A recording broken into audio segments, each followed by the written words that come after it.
waiting? Are you good? Okay. All right. Good afternoon, everyone. I'd like to thank everyone for coming out tonight. At this time, I'd like to call the the June 9th, 2020 Planning Board meeting to order. May I ask everyone to stand with us for the Pledge of Allegiance and a moment of silence. I pledge allegiance to the flag of the United States of America, to the republic for which it stands, one nation, under God, indivisible, with liberty and justice for all.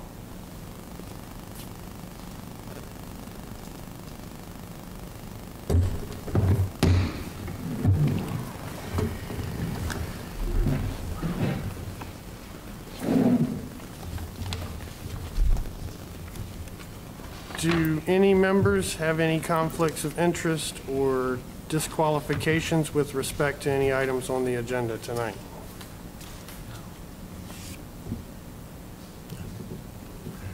We have a quorum with 5 people.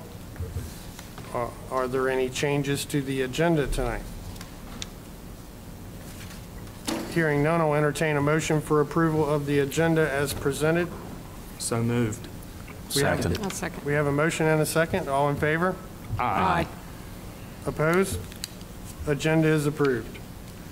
Are there any changes to the May 28th meeting minutes? Hearing none, I'll entertain a motion for approval of the minutes as presented. I'll make a motion. Second. We have a motion and a second. All in favor? Aye. Aye. Opposed? The meeting from the May 28th meeting are approved. I don't believe we have any old business, so on to new business. Agenda item PB 20-02, Hurley conditional rezoning. Request to rezone 0.46 acres at 1202 Ocean Trail from SFO to CGB for proposed retail and office use. And Jenny. Good evening. Thank you. So the applicants are Tom and Lisa Hurley, and they're requesting a conditional rezoning of property located at 1202 Ocean Trail in Corolla. Here's the parcel here on the aerial photography. The parcel is 0.46 acres and is currently undeveloped.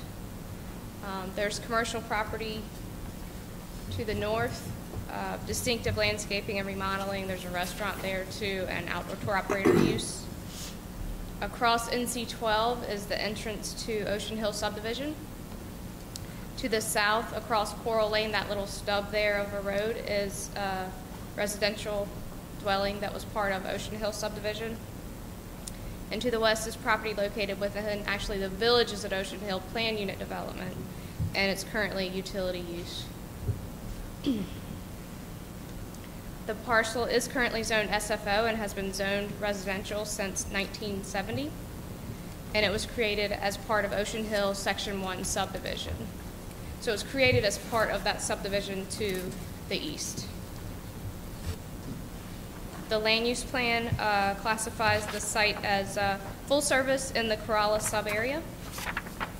And just, there's a little bit of background in your staff report about this property and a prior rezoning request that was brought before the Board of Commissioners in 2004 for a traditional rezoning application to general business. And at the time, staff supported the request, but did have some reservations about a conflict between the proposed rezoning and the restrictive covenants of Ocean Hill. And those restrictive covenants at the time restricted the use of all lots to residential purposes only.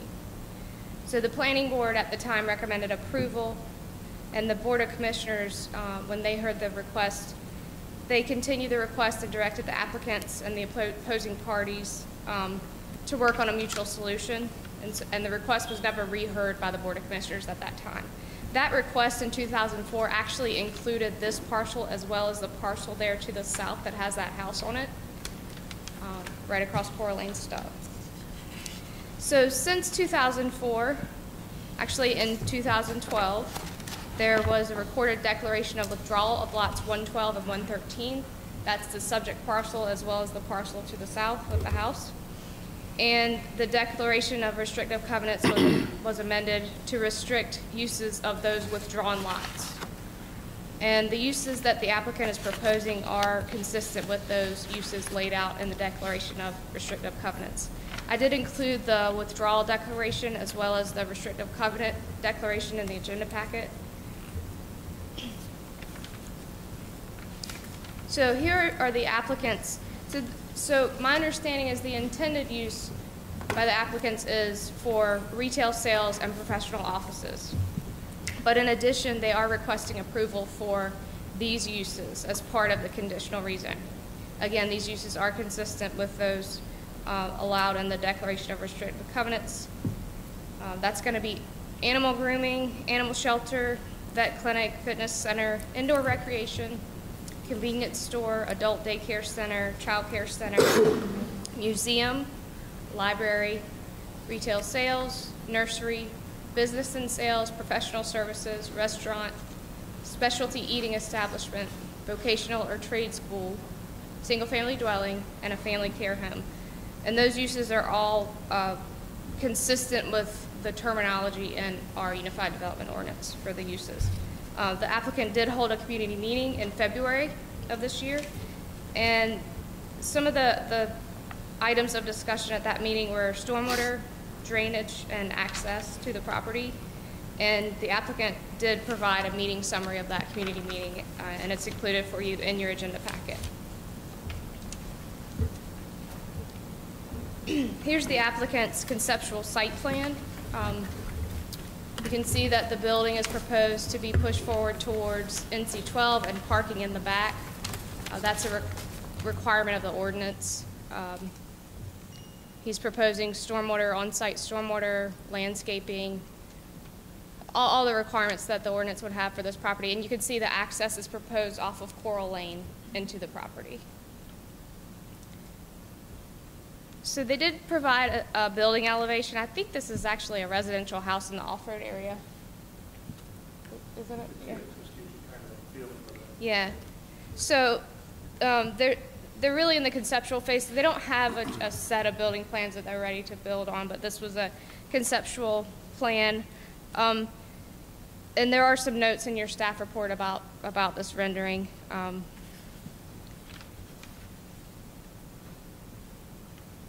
There's community compatibility standards in the ordinance that will apply. So anytime there's commercial development across from or adjacent to a single-family home, then those standards kick in, and they've agreed to comply with those standards as part of the conditional rezoning. So the staff's proposed conditions of approval are those uses that they laid out, they requested to be approved. And then also that prior to land disturbance or construction, the applicant submit for site plan approval, access provided from Coral Lane, and that the non-residential design standards and the community compatibility standards apply to future development. And the hours of operation are limited to be consistent with normal retail and professional office hours. The board may want to put hours on that, or might be just comfortable with the uses as they're laid out and not request hours of operation condition, but that's something that you can think about. We also, just going back to these conditions, just carefully consider those uses and whether or not there are potential impacts to determine if any of those should be excluded from the conditional zoning. Again, the recorded plat states that the property should have access, or should not have an access on Ocean Trail. And there are existing wetlands in the Coral Lane stub, that little street that I called out earlier. So the board may or may not want to include that access provision in there. It might be handled through the restrictive covenants. And one other comment on the architectural renderings. Staff did request that the applicant consider design elements similar to the Corolla Village architecture. And the board may consider that there is a type of architectural detail that you think would be more compatible in the area that you could suggest and the applicant could potentially agree to if there were design standards that you felt were necessary to go along with this use permit application.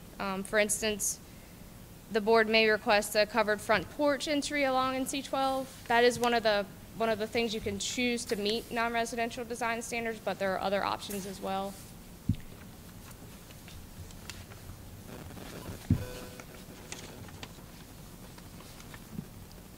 So those are the staff proposed conditions, and then in approving a conditional rezoning, the board needs to make a statement of consistency and reasonableness that describes whether the decision is consistent with the county adopted plans that are applicable and explains why the decision is reasonable and in the public interest. And staff's proposed statement of consistency and reasonableness is that the conditional zoning request is consistent with the 2006 land use plan because it's consistent with these policies of the plan, including these 3 commercial development policies about highway-oriented commercial uses clustered along segments of highways, incompatible or poorly planned commercial encroachment within or immediately adjoining existing residential areas shall be prohibited. Appropriate office and institutional development, such as professional offices and the like, shall be encouraged to locate as transitional use between residential areas and commercial. And then commercial development policy 7, providing landscaping and buffering, which they are planning to do. Community appearance policy 1, that the important economic, tourism, and community image benefits of attractive, functional, major highway corridors shall be recognized. And then this economic development policy 1, that new and expanding industries and businesses should be especially encouraged. And policy OB2, a policy special to the Outer Banks that says so as to minimize commercial strip development and maximize the traffic moving capability of NC-12, that the county should encourage commercial development to cluster at appropriate locations rather than dispersing along NC-12. Further, staff suggests that the request is reasonable and in the public interest because it allows commercial development to occur in a centralized area, and that the proposed uses are compatible with surrounding residential development and landscaping and buffering is provided, and the request recognizes the important economic, tourism, and community image benefits of NC-12 in Corolla.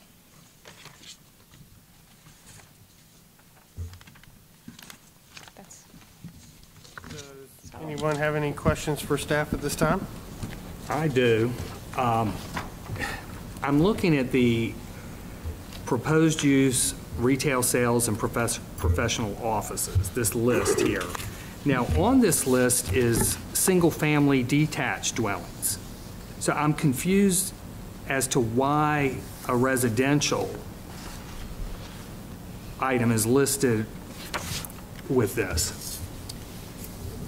So and the applicant can speak to this also, but the applicant basically wants to keep the options open and not limit to this one particular retail professional office use, and a single-family dwelling is permitted in a general business zoning district. Okay. So it's consistent with the ordinance in that respect. And so basically their request is to get approved any of those uses that the community agreed to that could be allowed there, and not limit them to only their proposed use. My understanding is the property's under contract. Is that correct? Or okay. So there's still an owner involved. Okay. And so probably don't want to completely limit the use to just the professional offices and retail. And one of the slides, that sounds so old, you know, when I say a slide, talked about hours of operation, that you would keep it to office. But yet I'm seeing restaurants and things like that on this list as well. And, you know, they're not going to be closing at 5 o'clock or 6 o'clock. And that's a question I have as well. Well, you could certainly consider specific set hours of operation if you felt that was necessary to mitigate any potential impacts of any of the uses that are proposed. Okay. Okay, thanks.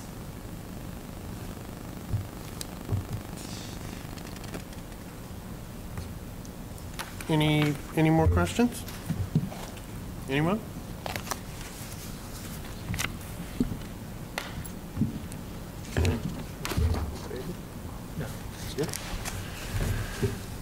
All right.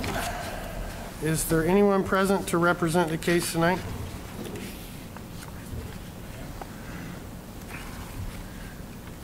Good afternoon, good evening. I'm Warren Edis with Quibble & Associates. Some of you are new faces to me, but so it's nice to see you tonight. We started this process back in January, so we're happy to be here. And on behalf of my clients, we're happy to be here. You know, Jenny did a great job of covering where everything that's going on with this property. It's important to point out that back when this was pulled out of the villages at Ocean Hill, all these conditions were put in place. These were the ones that were decided upon by villages at Ocean Hill at the time. We actually removed dry cleaning and laundromat and funeral home from that list, so it's not exactly the same list. We pulled a few out that we didn't feel were relevant to that location. But if you could go back to that overall aerial, it shows what's going on, and you guys are familiar, but so that's the pond that was part of that wastewater system. There's one single-family residence to the south, but then you have all that commercial to the south of the property. It's adjacent to a pretty large property that runs a business, outdoor landscaping. And then there's the outdoor the ropes course just to the north of it. So we felt like this location lends itself to this type of zoning. What we've done is tried to not limit the Hurleys so that, you know, things happen. If you buy a property and your goal is to develop it in a couple of years, things change.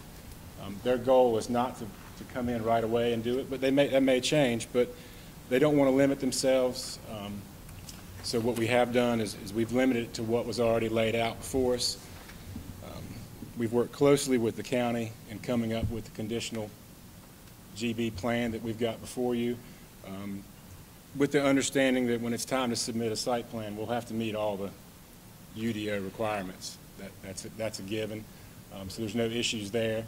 As far as hours of operation, certainly if a different type of business is proposed for that spot, I mean, the hours of operation will have to be consistent with that type of business. And I think in general, when you're up in the Corolla Village area, everybody's kind of on the same schedule. So I think that when the time comes, when there's a site plan, I don't think there's going to be any issues with that. But that's just a real quick summary. I'll answer any questions you have. And if you've got any questions for the applicants themselves, I'm sure they'd be happy to address those. Does anyone have any questions for Mr. Edis?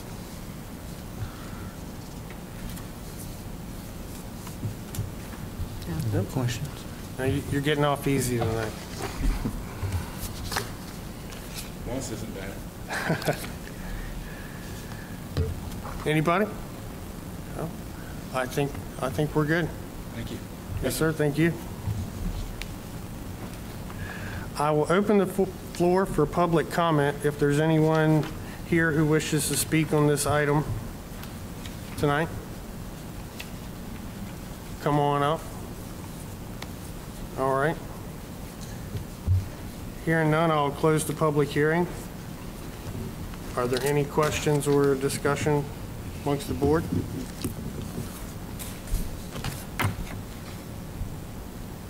Hearing none, I'll open the floor for a motion. And don't forget, we have these notes provided.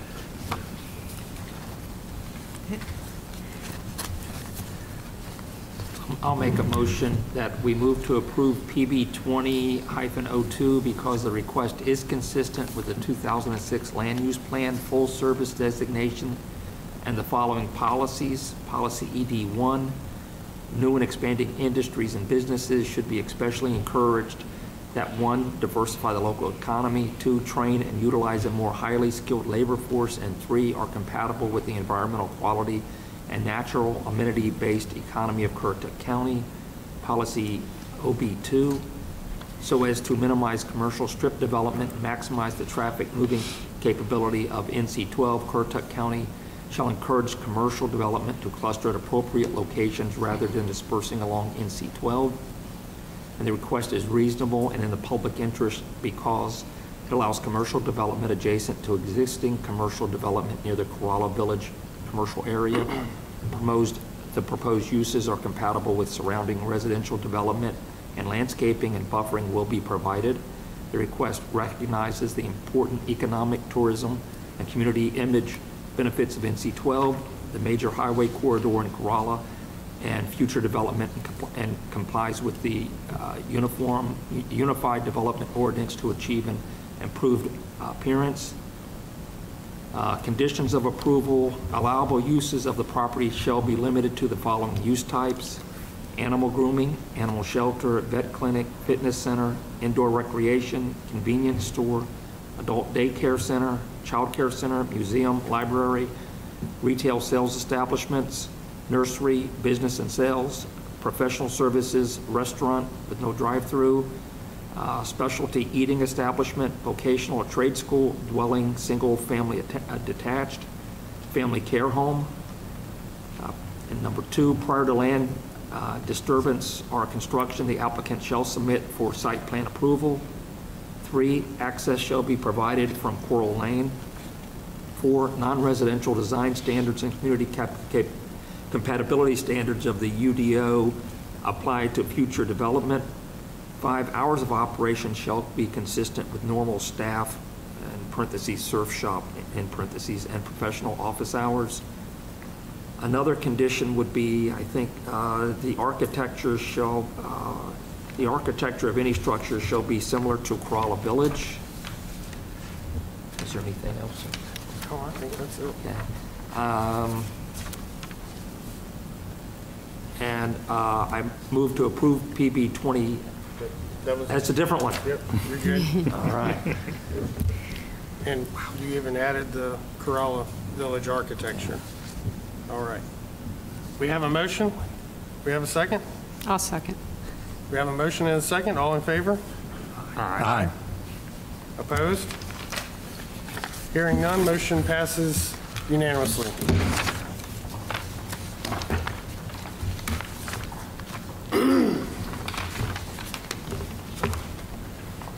Next item, PB 20-10, the Cotton Gin. The applicant is requesting a zoning map amendment to rezone 2.17 acres from agriculture to general business for the property located at 6957 Currituck Highway, Jarvisburg. Parcel identification number 109-133, Poplar Branch Township. The subject parcel is currently 3.25 acres. The 2.17 acres is to be recombined with the original parcel, resulting in 5.42 acres of general business. And Mr. Literal. Thank you, Mr. Chairman. Yes, sir. So like you said, the applicant is requesting to rezone 2.17 acres that are not currently a part of the parcel. I'm sure everyone's familiar with the cotton gin and what happened there. And when, in this day and age, if you're in retail business, you have to think carefully about when and how you might want to rebuild. And so that process has led us to the point where they would like to construct a building in the rear of what's already there. It would be a multiple use building, so it would house A portion of the building that burnt was used for storage of merchandise. And so they're proposing to build a building in the rear to move that storage into a new building, and it would also have a second use. Kitty Hawk Kites has a hang gliding business there, so they would like to put an office in there and have storage of the hang gliders as well. So the best location for that structure happens to be behind where everything else was, and it isn't actually part of the parcel at this point. And it's also zoned agriculture, so that's the reason that we're here now. You can see, if I can make this go. So there's an aerial of the parcel as our GIS and tax records show it. And I'll show you a slide here in a minute that will expound on that. There's the general business zoning that falls in line with the parcel boundaries that we have currently. You can see it's zoned ag to the east. The land use plan classifies this parcel as limited service. And anytime you're on a major arterial street, our ordinance requires an increased setback from the highway. So if you're in a full service district, that increased setback will be 30 feet. If you're in limited service, it's actually 100 feet. So there's, again, another reason for this building being located farther in the back, and another reason that we need to incorporate some more area into the parcel and also rezone that. And you can see here on this boundary exhibit that Quibble has produced, the hashed area there is the current parcel boundary on our system. And then you can see the unhashed brown area is the parcel boundary that Quibble has produced through a recent survey. And then that, I guess it's blue area in the back, is the portion that would be recombined with this parcel and then rezoned, if that clears it up a little bit.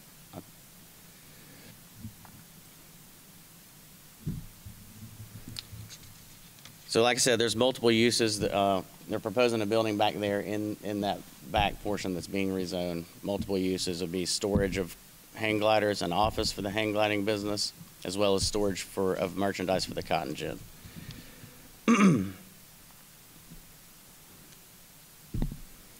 This request is consistent with the land use plan, particularly policies, economic policies, commercial development, CD4, and economic development policy, ED4.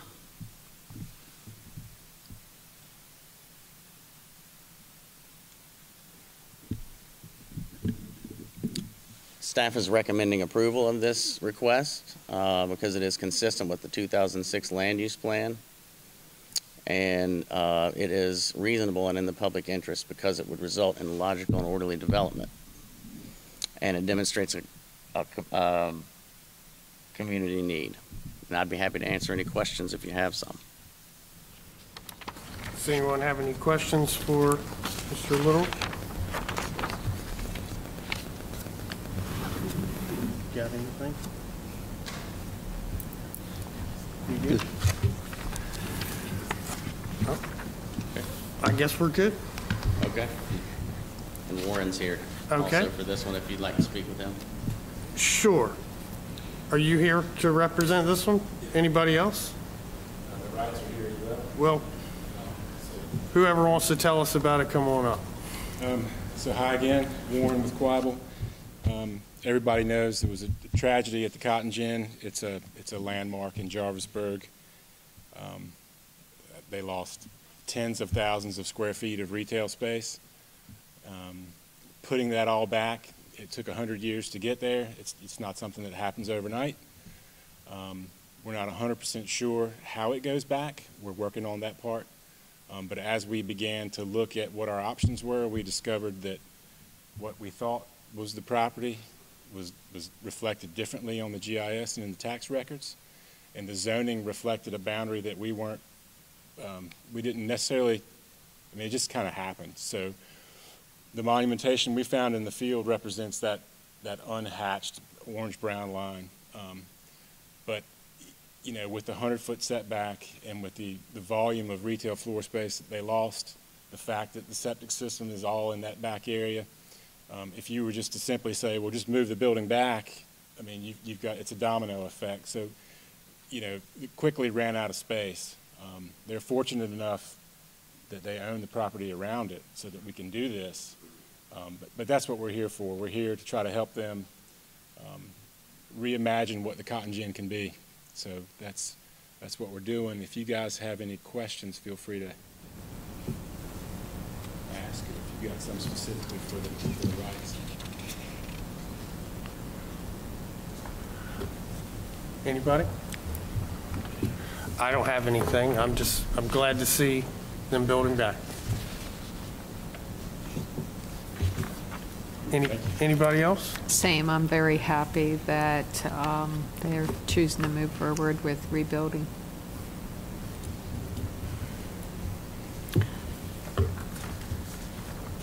All right. I will open the floor for public comment. Is there anyone who wishes to speak on this item? All right. We'll close the public hearing. Are there any questions or discussion amongst the board? Good. Hearing none, I'll open the floor for a motion. I move to approve PB 20-10 because the request is consistent with the policies of the land use plan, including policy CD4, highway-oriented commercial uses should be clustered along segments of highways and continue land uses which are mutually compatible and reinforcing in use and design. They should be designed in such a way as to minimize signage, access points, and to prevent unsightly, dysfunctional strip development, and also policy ED4. In addition to the recruitment and expansion of major new industries, the considerable value of small business startups, expansions, and spin-offs should also be recognized. And the request is reasonable and in the public interest because it would result in a logical and orderly development pattern and addresses a demonstrated community need. We have a motion. Do we have a second? Second. We have a second? Any further discussion? All in favor? Aye. Aye. Opposed? Motion passes unanimously. All right.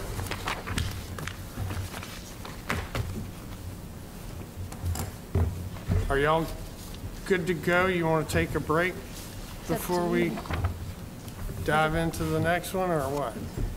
That might be a good idea. To give Okay. everybody a chance. 5 minutes? We're going to recess for 5 minutes.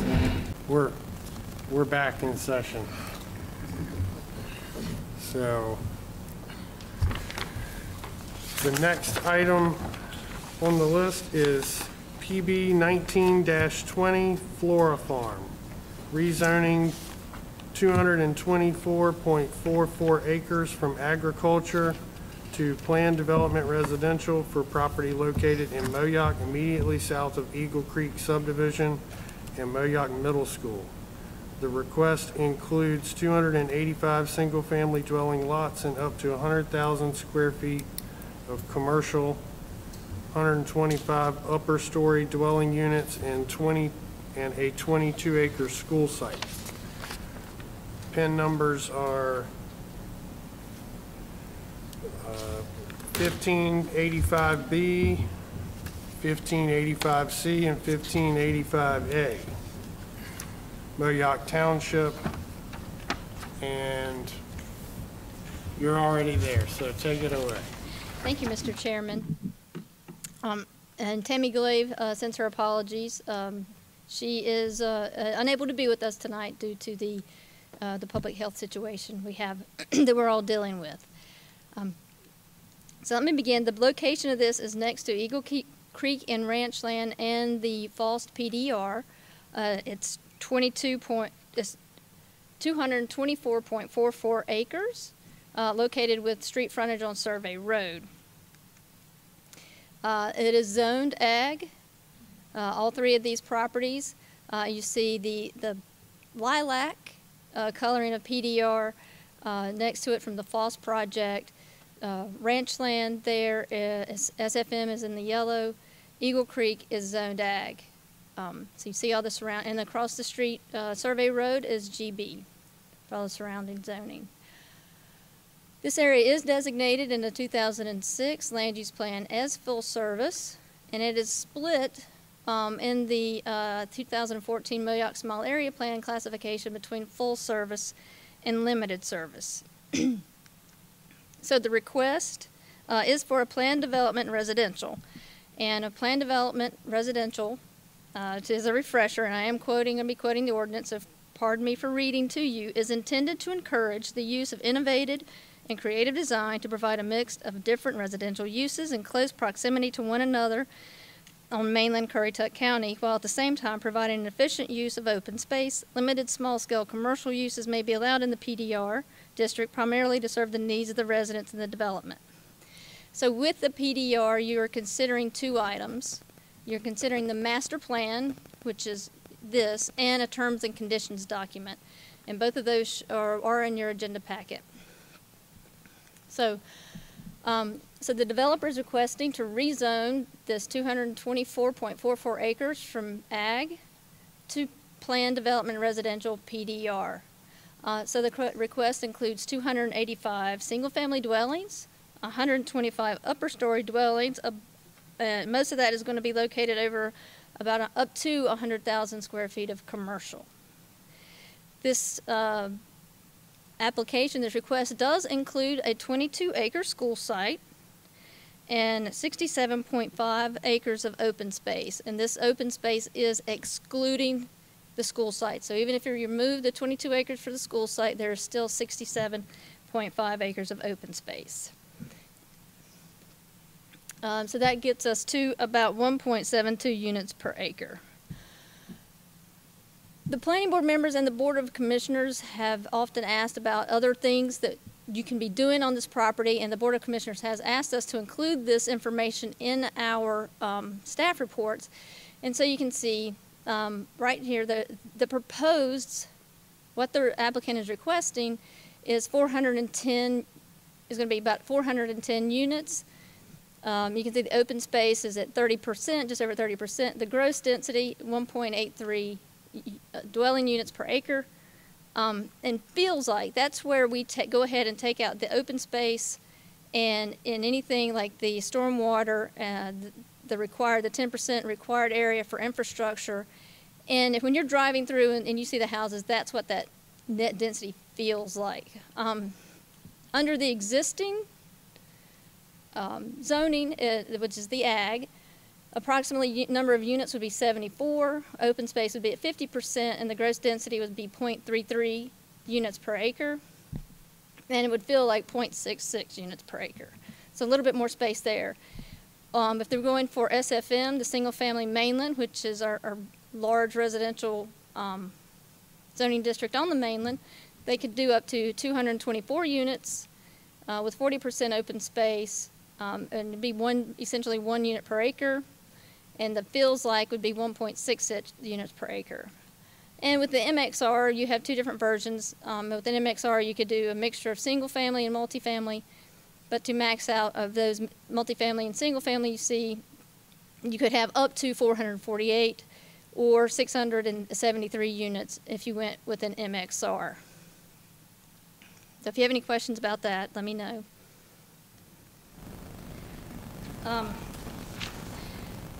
So this is a pretty big project, and in this project there are an internal transportation network, and you can see going back to, or you can look at your map in front of you there, there is going to be an internal network with a divided boulevard with an 80-foot minimum right-of-way. The local road would be a 40-foot minimum right-of-way, and the interconnections got 4 interconnections with false and 5-foot sidewalks along all the streets. The majority of this is going to be curb and gutter. So the external transportation network, the main boulevard connection to the south side of Survey Road, driveway connection to the north side of Survey Road, and an 8-foot multimodal path along Currituck Highway.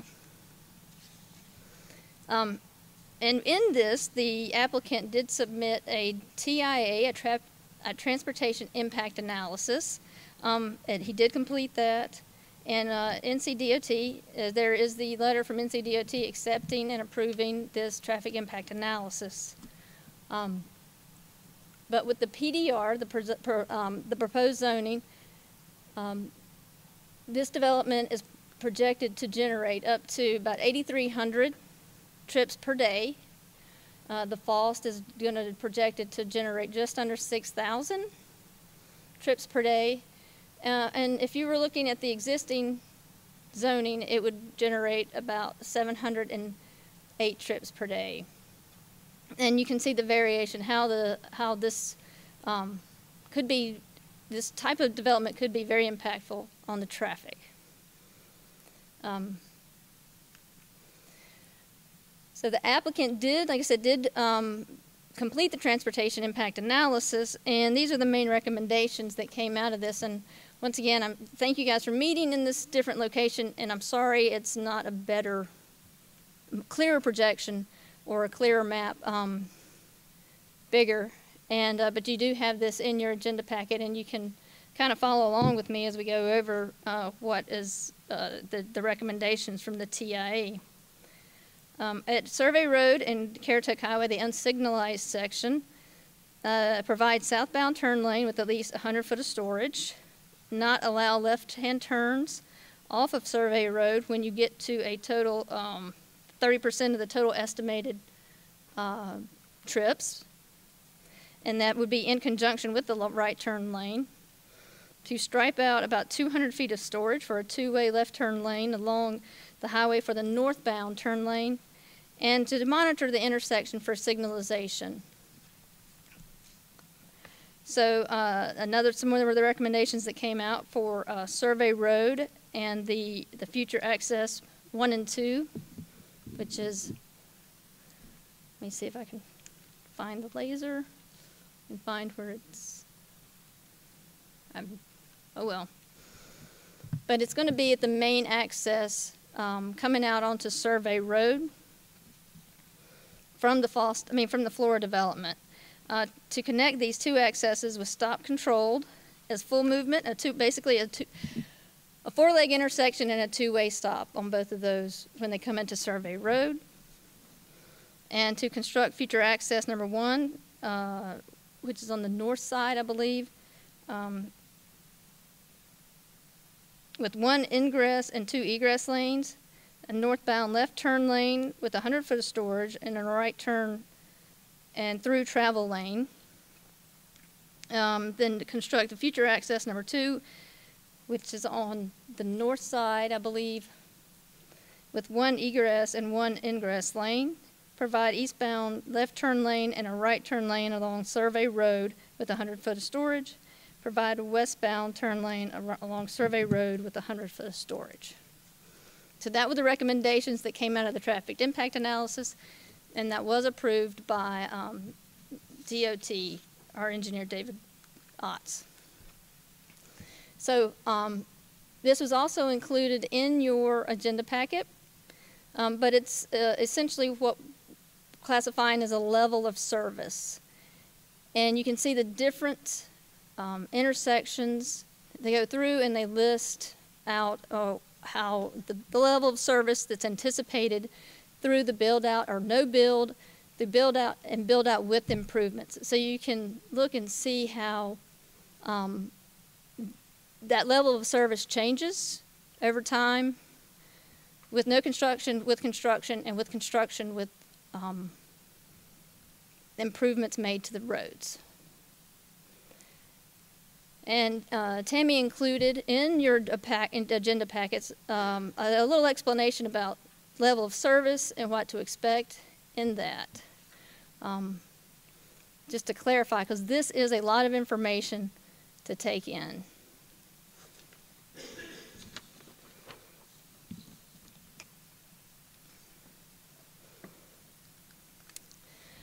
The utilities, and this is mentioned in the terms and conditions, there will be a private wastewater treatment plant that will be authorized by North Carolina Department of DEQ and North Carolina Department of Environmental Quality. They will be on county water. And I think there was a question earlier about a TRC comment. It is planned to be looped with Flora, with the FOSS development, sorry, these neighboring projects with both Fs. We get them, my mouth gets tongue-tied sometimes with them. But it will be looped. So there will be ample pressure, hopefully pressure and amount of water for projects in. That was a comment that was asked earlier. Drainage. This is going to be a curb and gutter. Most of the streets are going to be curb and gutter, which is part of their stormwater plan. There will be lot line swells and a series of BMPs, a series of stormwater ponds. You can go back and look at the master plan, the nice area, and see the amount of stormwater ponds that they are proposing at this time. There are delineated wetlands on the project, and that's at the back of the project and kind of on the western side. There are major drainage features traversing the site, Rolling Creek Canal. There are potentially issues with high water table. It is low elevation, and that we do know that there's known drainage issues there. Lately, the county has kind of tried to take a more proactive approach, with the emphasis on making sure things downstream, outlets, that we have clear outlets, and that ditches are going to be cleared to be able to get the stormwater out. So that has been a switch. And then portions of Rolling Creek and Guinea Road and Survey Road ditches with brush and debris that need to be cleaned up. This is also some of this was also in the FOST PDR terms and conditions. They did, this was the same applicant, and they did propose several stormwater conditions to that, and one of them would be to clean out the Rolling Creek across this property. At this time, as of Monday morning, School's another issue. As of Monday morning, we did not have school capacity in Moyak Elementary. The 2020-2021 actual capacity for Moyak Elementary is at 2019-2020 is 100. It was at 109%.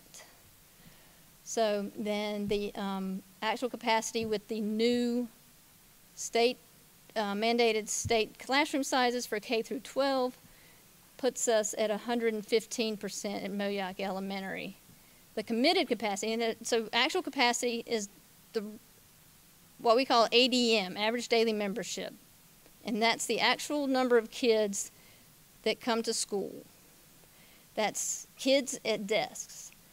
Then the actual capacity for 2021 and 21-22 school year is with those new changes at the state level for classroom sizes in K through second grade. They're essentially reducing the number of kids in those the number of kids that you can have in those class sizes. Committed capacity, and that's where it gets a little bit, I don't want to say, maybe not as clear, but committed capacity is essentially the number of lots that have already been approved and where we are sitting with that. So if all the houses got built on all the lots, we'd be at 122% capacity for Moyak Elementary, or for the entire northern school district, considering Moyak Elementary, Shawboro, and Central. But this development, is going to is estimated to produce about 71 students, elementary students, that will go to the Moyak Elementary School, Shawboro about 31, that none would go to Central, and you can see the 32 and 57 for the number of middle school and high school students this will generate. Let me get to, so, and this should have been moved up earlier, I'm sorry, but this is the latest school district line that we have, how it splits. So all of FOST is in the Shawboro School District, but you can see that the Moyak-Shawboro district line splits the Flora project. So, and I know the school superintendent was here because I know that there has been a lot of change in the last week. So he may be able better to address the capacity issues right now until he gets back. The wastewater treatment plant, and staff has questions and concerns. Is like, is it going to be a something that's regulated by North Carolina Department of Environmental Quality? Will it have disposal above ground, or will it be something that's regulated by the North Carolina Health Department? Is it going to have disposal of this underground? So if it's something that's going to have disposal underground, we have some concerns about that because the environmental engineer with the health department did note some concerns about underground disposal. The traffic impact analysis, staff does have concerns that there is a project called Moyak Farms, which is located, let me get back to a map. They're just between part of ranch land and the highway and Foss, the Foss neighbors to the north. And I wish I wish I could find where the laser is pointing. But they are now, that 31 lots will be coming out onto the Foss, through the Foss property. Is that going to create, it's only 31 lots, and if at 10 trips per day, which is what traffic engineers kind of say a typical single-family home generates 10 trips per day, it's only 310 trips, but is that enough to go to another level of concern for any, does that cross any thresholds with that? So, so that Moyak Farms is not included in the traffic impact analysis, but all of its traffic will be going through Foss, which is next to Flora. So if it's going to be that Foss was included, should this also be included in the traffic impact analysis? Other things that we have concerned about is that their school was not included in the traffic impact analysis. DOT did not require that a school site be part of that traffic impact analysis, but is that a concern that it wasn't? You know, we can do some ballpark figures of the amount of traffic that a school will generate. And we do have a level of service drop. You can see that in the chart.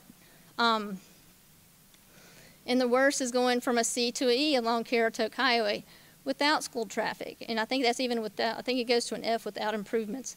And is that acceptable to the community? These are just concerns that we have. We're back to this is the school district map.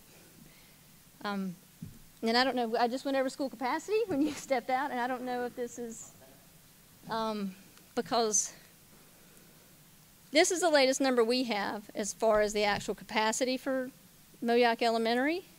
And I don't know if you would like to speak, if that's a correct number or if that's going to be changing soon. We have it at 109% for 2019-2020, and I think it's 560 is the number of students that we were last given, that number? Okay.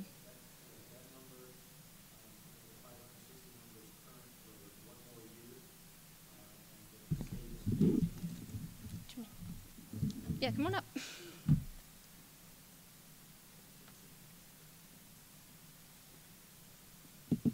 Good evening. The state is phasing in a K through 3 class size reduction, and when the number goes in for the upcoming school year, 560 students will be the capacity at Moyak Elementary School. Next summer is the last year of the phase-in. When they bring that phase-in and the class sizes drop to the state mandated levels, the capacity at Moyak Elementary School will be 530. Actually, it might be 529, but you know, it's right there in the 530 range. We have plans this summer to put in 2 mobile units, which will house 4 additional classrooms. And so when they do state facility studies, outside of the K through 3 class size realm, they put 20 students on a classroom space. So in essence, those mobile units will bring 80 students additional to the site once that's completed this summer. Two units, and now they build units with each unit has 2 classrooms in it. Some of the older ones you see right there now, they're 1 unit, 1 classroom, but the old rectangle ones, these are a little more square, right, Matt? A little more square than the ones we're getting rid of. How many units do you have there now? Mobile units? Yes, sir. In use? None. None. No, there's 2 older ones there right now. One's used for storage, and the other one is leaving. Great deal if you want one. But they had 2 up there, but they're 40, 45 years old possibly, and so the PTO group asked if one could stay and be their storage unit, and then the other one sold off. So that's the last of the old ones is remaining there in the back. Newer ones, much nicer. Are we going to be getting so are you revising the capacity from 560 with those? Yes. So just at a recent board meeting, when we had our community town hall meeting about a year ago, I said that I didn't think you changed capacities for mobile units because they're temporary fixes, while you're waiting for something more permanent to happen. At a recent board meeting about 2 weeks ago, the Board of Education said they were comfortable, putting those extra students in a temporary capacity change, and so that would take it up to 640 students. Can we get official notification so that we can correct our numbers? Because we're working off the 560 that we were given. Right. And that's actually in tonight's document that I have, if anybody wanted documents for all the buildings, but you have them up there, I was passing those out, and the 560 is still there, but I can put like an asterisk off to the side and said once the mobile units are completed that the capacity will go up to 640. But again, that's 640 for 1 year. And then the K through 3 class size piece comes in, and then the number will go down to about 610. When do you expect the trailers? When do you expect the mobile units? If I have anything to say about it, by mid-July, but we have to go through local and state approval processes for building projects, hopefully by August 1. So before the school year? Yes, that's the target, is to be ready for the school year to start. Okay. Whatever that may look like.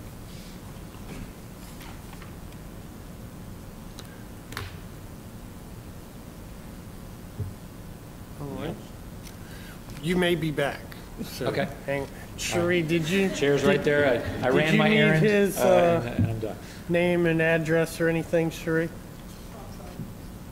Did you need to get his name or address or anything? We're good. Okay. Like I said, don't go anywhere. You may be back.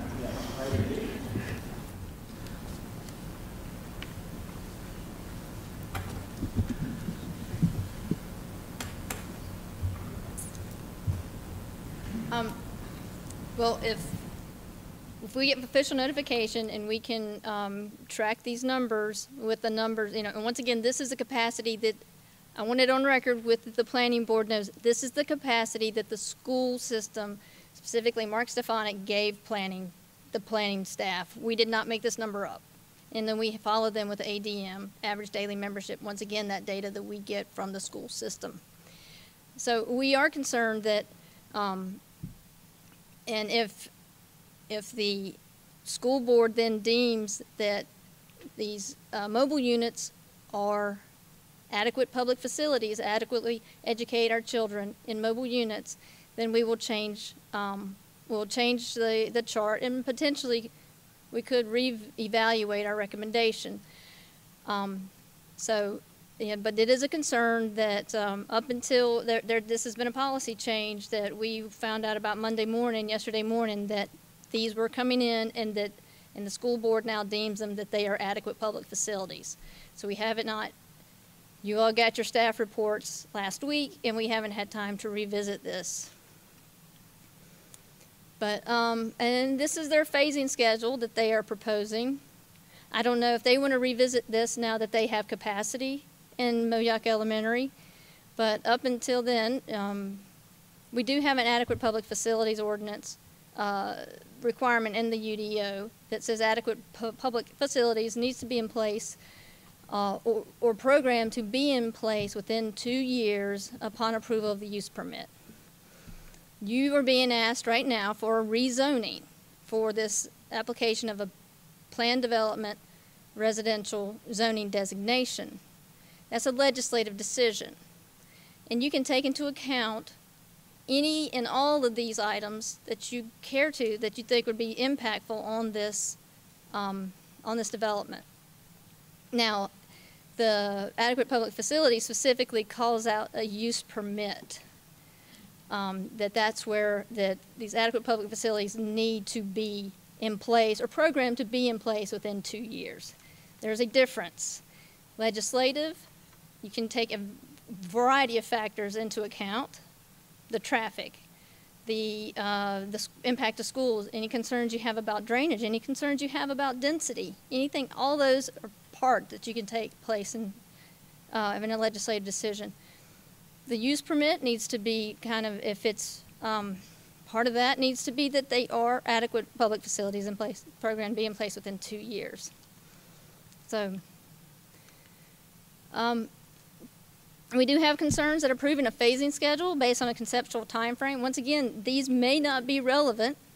We just found this information out on Monday morning that if it's not over capacity and they have deemed them adequate mobile classrooms or adequate public facilities, then maybe this is not a big concern anymore. So. And another concern we have is that that school facilities and the maintenance and transportation director are concerned over street width, and I think maybe the applicant may have addressed some of this with their parking. They have moved a setback to allow more space in the front for parking. So,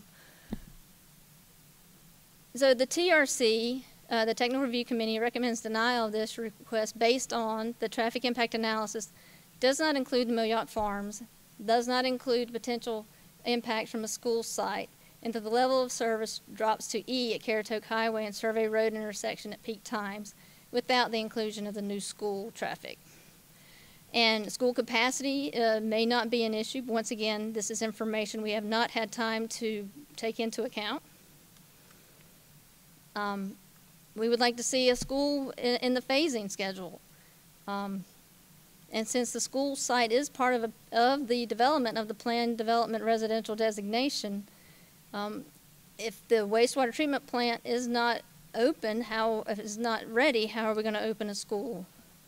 In the terms and conditions document, the applicant is, I think, providing for 10% of the 125 unit above retail.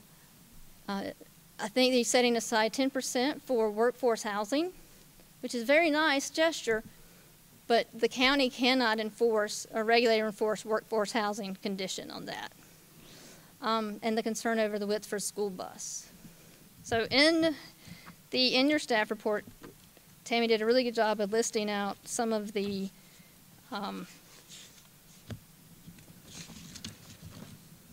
land use plan policies that it's reasonable and consistent with. In this plan development, rezoning request is inconsistent with the below applicable review standards from the UDO, is not consistent with the goals, objectives, and policies of the land use plan and other applicable county adopted plans and the purpose of the UDO. The land use plan, and they're listed out, but policy HN1, Currituck County shall encourage development to occur at densities appropriate for the location. Location and density factors shall include whether development is within environmentally suitable area, the type and capacity of sewage treatment available on site, and the adequacy of transportation facilities providing access to the site, and the proximity to existing and planned urban services.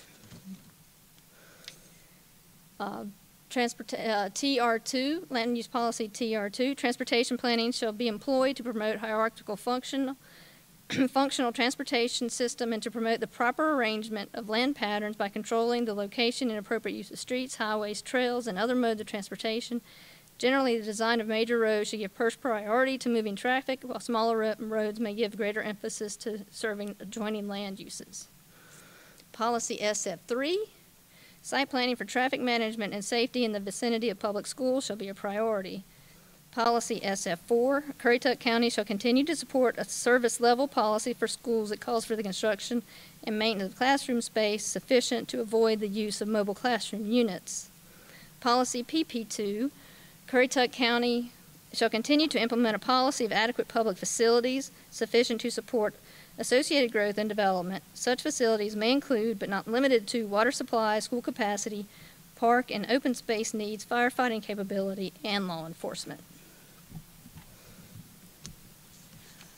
And the Moyak Small Area Plan Policy TR1, design future transportation improvements that are consistent with Complete Streets Policy. Complete Street Policies encourage design of transportation networks and facilities that safely accommodate pedestrian, bicyclist, rail, and vehicles. And Policy FLU1 to promote compatibility between new development and existing development to avoid adverse impacts to existing community. This is achieved through design and includes larger setbacks, landscaped or forested strips, transition zones, fencing, screening, density, or bulk step downs or other architectural and site planning measures that encourage harmony. One of the purposes of the UDO is to facilitate the adequate provision of transportation, utilities, parks, recreation, emergency services, and other facilities. This proposal is insufficient in determining the safety of the transportation service and offers dwelling units in a school district where up until just a few days ago, zero capacity existed. In the consistency and reasonableness statement, not reasonable and not in the public interest because the inconsistencies with the land use plan, the Moyak Small Area Plan, and the purpose of the UDO. There are not adequate public facilities to service this development now or programmed to be in place within 2 years as required by the APFO standards of the UDO. The UDO requires that conditional zoning legislative be consistent with the land use plan. The land use plan requires adequate public facilities to be in place at the time of approval. It's policy PP2 out of there. So with that, I will answer any questions, and remember the applicant still has their presentation to give as well. So there's probably a level of detail that they may be able to answer. I had a question on your chart on the adequate public facility schools. It has for 2021, 2022, but last week they were talking like we're not getting a school until 2025 at the earliest. Now, I don't know if that's a fluid situation or not. He sure sounded certain last week, the the commissioner. I think it's a fairly fluid situation. Those were proposals. Originally, I think there was great hope that we could have something open by 2023. With the uncertain impacts that the coronavirus and COVID-19 are having, we do not know what kind of impacts it's going to have on the tourism this summer. We get a important, significant part of our operating budget of the county from sales tax. And if we're not having a lot of tourists here, we're not selling as many things to generate that sales tax. It appears that we are going to have a fairly good summer with the tourism. We just don't know yet. We had very stark projections in March and April. So it's very fluid. And the answer, yes, it is a very fluid situation. And I think, I spoke to the county manager, and he's just not, we don't know enough to give a date. Now, Mr. Stefanik may know something more than I do, but right now it's a very fluid situation. Will this be going, and I don't know if this is the right question for you, but will this be going for a bond referendum? And will that be on the ballot? It could. We're back to it's a fluid situation. if you look at the capacity of all of the schools in the northern end of the county, we could see impacts to the middle school over the next few years. I mean, I think there is about, talking with Donna Volva, the assistant director today, ballpark, 1,300 lots open, still open for development. You know, they're all not going to come in tomorrow. We know that. But, I mean, it's going to be something that we're going to have to closely monitor. You have the Moyak Middle School at 94% capacity. You know, Shawboro is at 87. I mean, so depending on what happens over the next few months with the economy, the tourism, and all the different sources of county revenue, it could potentially have to go for a bond referendum.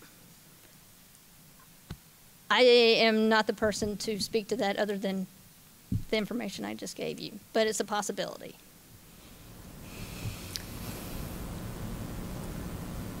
Policy FLU1, you said the 25-foot buffer may not be sufficient transition between lot sizes. What? So. And this is going back to the, I'm sorry, I'm kind of jumping everywhere. But can you explain that to me? So the properties that are along for ranchland. Ranchland does have a little arm that comes up just below Eagle Creek.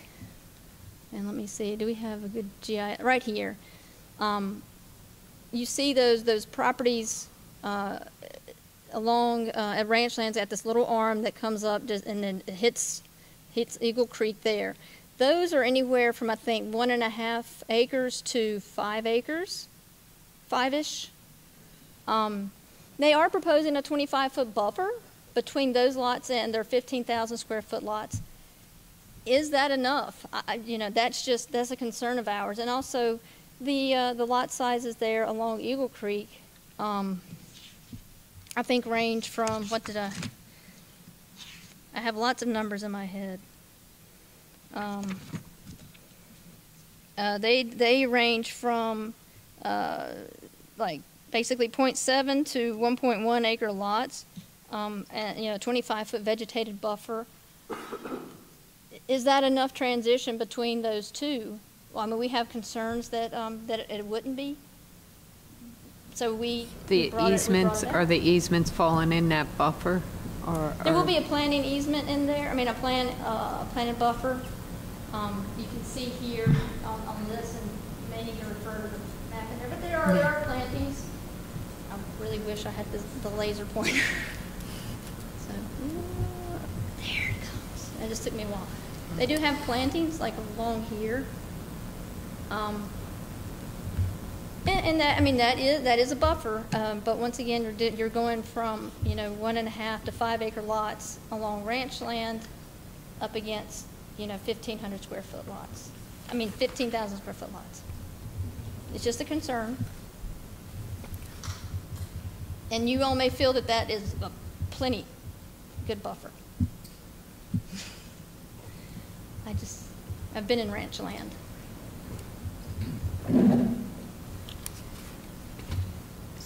So that buffer from that subdivision, just 25 feet, okay.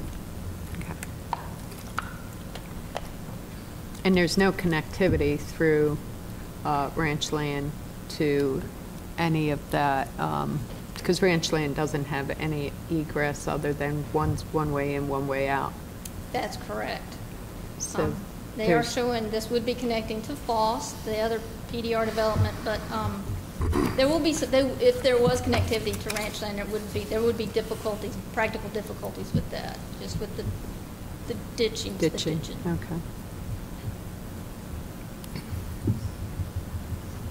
I have a question on the wastewater treatment area. The elementary school is going to be on a wastewater treatment plant. It will be on the same plant that the subdivision is on. Is that correct? That is my understanding, and that may be something that the applicant can, or the applicant's representative further explain, but that's my understanding, and I think the wastewater, back to me, fine, I'll be following. Some of the schools that are there, like Moyak Middle, do you know what type of wastewater facility that's on? Is it a septic tank system? It's actually on sewer. So it's on a private system as well, okay? And then Moyak Elementary, though, is on its own. It's on its own. Okay, okay. But We tried to get sewer to them. Yeah, but none of these facilities. Yeah, you're right across the street, and there was, yeah, it was supposed to be part of a development, yes. But none of those schools are on a county sewage system.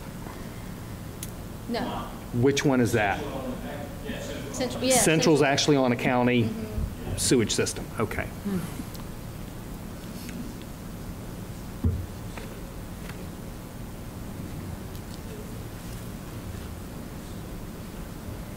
I know we just threw a lot of information at you guys. And I hope you've had time. I hope between the work session, staff report, this presentation, and the applicant's presentation, I hope this is going to give you guys enough information to be able to make a decision, or to feel that you've made an informed decision. We've spent all our spare time studying this since the work Pop session. quiz. Does anybody else have any questions for Lori? Was that? That's Okay. it. And like I said, this is a PDR, and you get extra, it's like things like density and for providing for as pre-planning and a creative design. I read to you all what the purpose of a planned development residential is. And it's not just, it's a master plan, but it's also the terms and conditions. And I hope you had time to review that terms and conditions document that was included in, because that is just as binding as the master plan. So you're not just approving the pretty picture, you're also approving that terms and conditions document when you apply the PDR residential zoning designation to a property.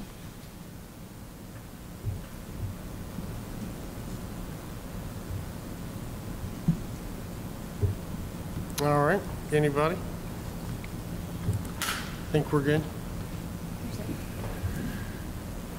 Mark, are you next? Okay.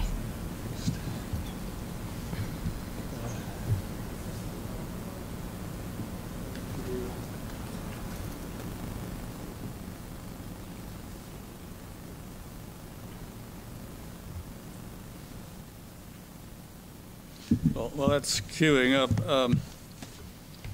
got a handout.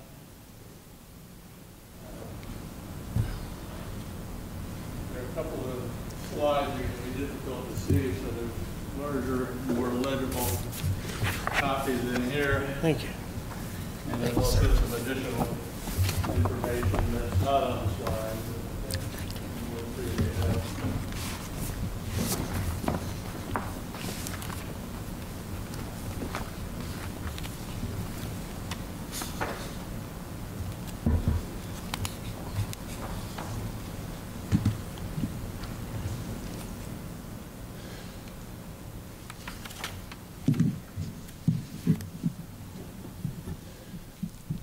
So this presentation is, at least the first part of it is similar to what we talked about in the work session, but for people who were here who weren't at the work session and for the TV camera, I'll go back through the whole thing.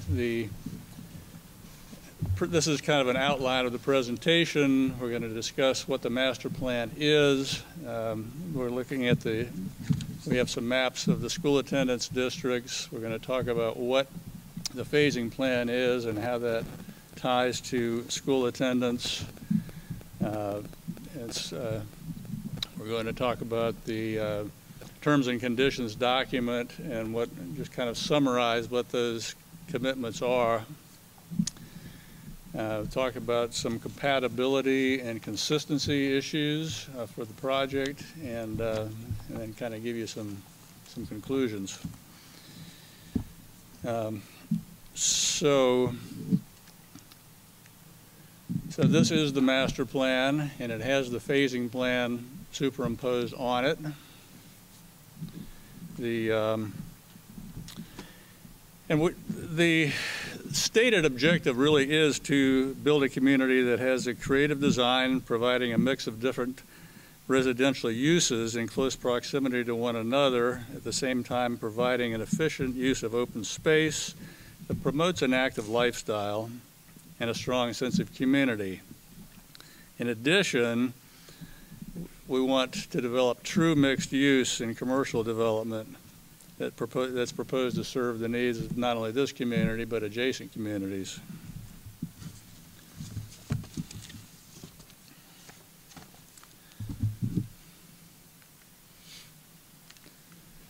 We have as Ms. Locicero said, we have 285 single-family lots. They range in size from 10 to almost 20,000 square feet, to be developed in 5 phases.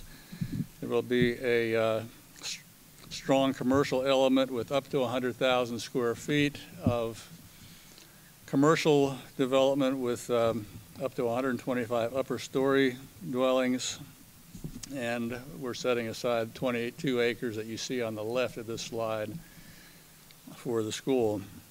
The primary access is going to be from Survey Road. I don't think does this pointer work? Start at the floor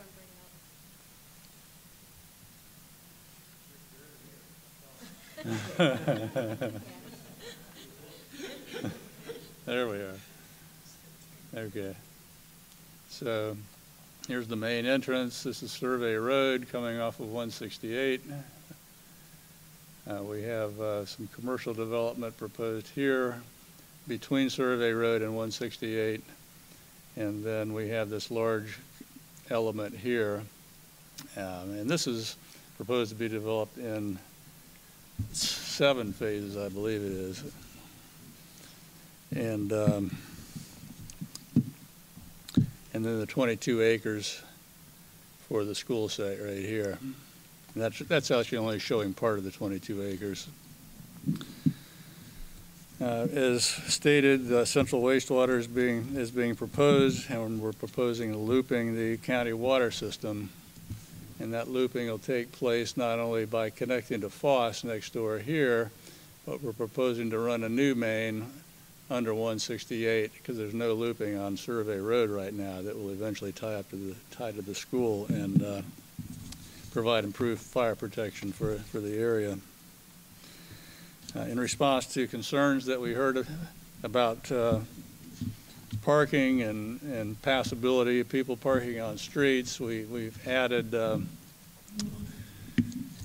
have added on-street parking in every area that we could. We've also agreed to set back the houses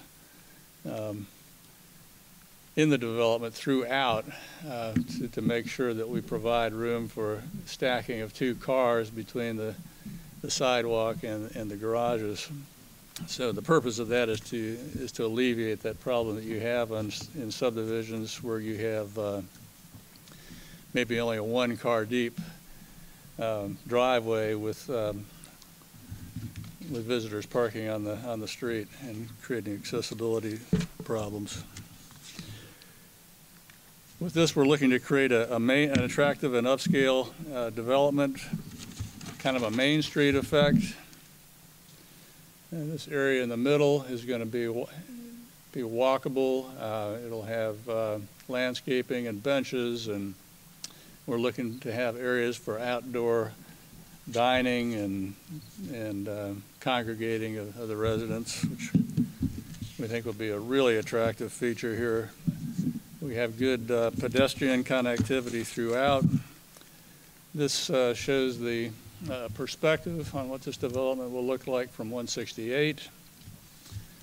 And this shows a perspective from inside the development looking toward 168. And then a close-up of, in this area, right in here is where we're talking about that Main Street effect where you'll have upper story dwelling units with balconies overlooking these areas that people will congregate, and we're looking for sidewalk cafes, those kinds of things down below. This is the current school district zoning map as established by the Board of Education. Pink is Moyak, blue is Shawboro, and green is Central. This shows where the current school district line runs across the property. There's 120 lots that are currently in Shawboro, which are shown in blue, and the remainder currently in Moyak. And there's a letter, which is the first item in your folder, from Mr. Stefanik, basically confirming that this is an accurate representation of that district line, that there are 120 units in the present Shawboro district.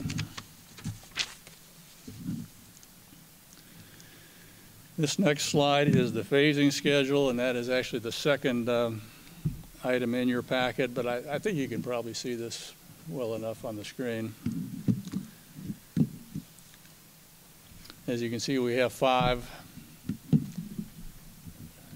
residential development sections. We have phases A through G are the commercial development, and we have included the school site of 22 acres in the phasing schedule. We just haven't put an occupancy date on it because that's going to be up to the Board of Education.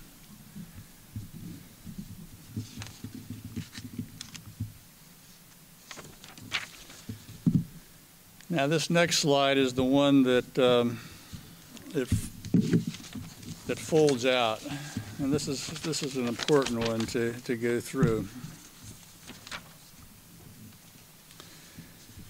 This shows the actual timing of the projected impacts on the elementary school system based on development, platting, model home construction, and actual custom home construction, resulting in occupancy of these students. So if you look on the top couple of lines there where phase 1 is, you'll see that construction is anticipated to start in January of 2021, with a plat for the first phase projected to go to record in August of 2021.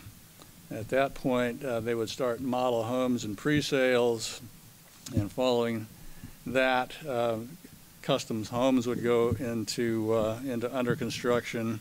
So we're really looking at the first occupancy occurring in August of 2022. That would be your first impact on the schools. Now you're seeing 8 there, and that represents in that blue line there, that first number at the end of the custom homes. That is the number of homes that we're projecting would be occupied in August of 2022. The red number to the right of that is a projection of how many students would be expected to attend the school during that upcoming school year. And so if you look at all the numbers to the right of that, and this is based on the 25% number from the Tischler study, which I think is the number that everybody's using for how many kids are going to come out of a development and go into an elementary school. So, and this is a pretty conservative approach, because we're saying that even kids that don't move into the neighborhood until February or March are included in that previous school year. They may only be in the school for a month or two, but we're counting them in that 10 students for that 2022 to 2023 school year. And then you just kind of go down the chart, and you see that the result of that, which is also shown on this next slide, is that there's no students proposed for this upcoming 2020-21 school year. There's no students projected for the 21-22 school year. There will be 17 students projected for the 22-23 school year, and the 25 for 23-24, and so forth. So by the way we're phasing this, these impacts are being spread out over a long period of time.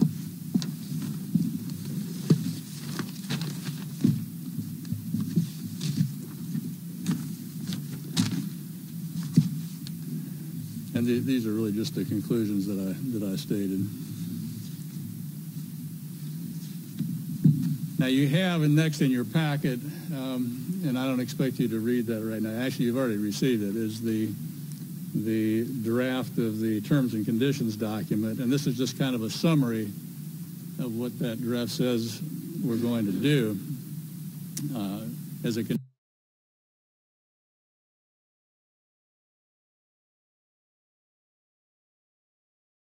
Eagle Creek, you essentially have similar density along both sides of the property line with what's being proposed.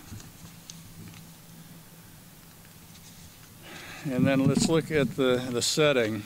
As was stated previously, it is in the full service land use category. What you're seeing in yellow is existing residential development that's been proposed in this area around what's being proposed now. You see Eagle Creek and Lakeview to the left,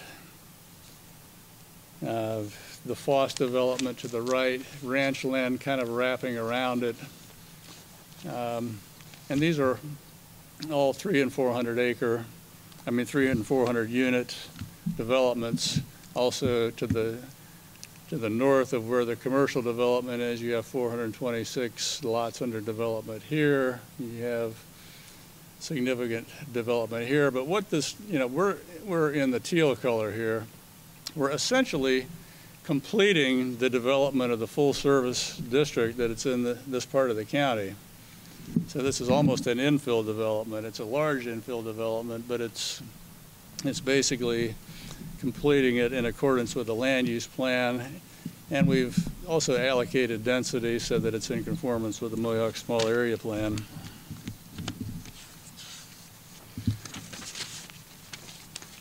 So we think this is a very appropriate and compatible place to do this development.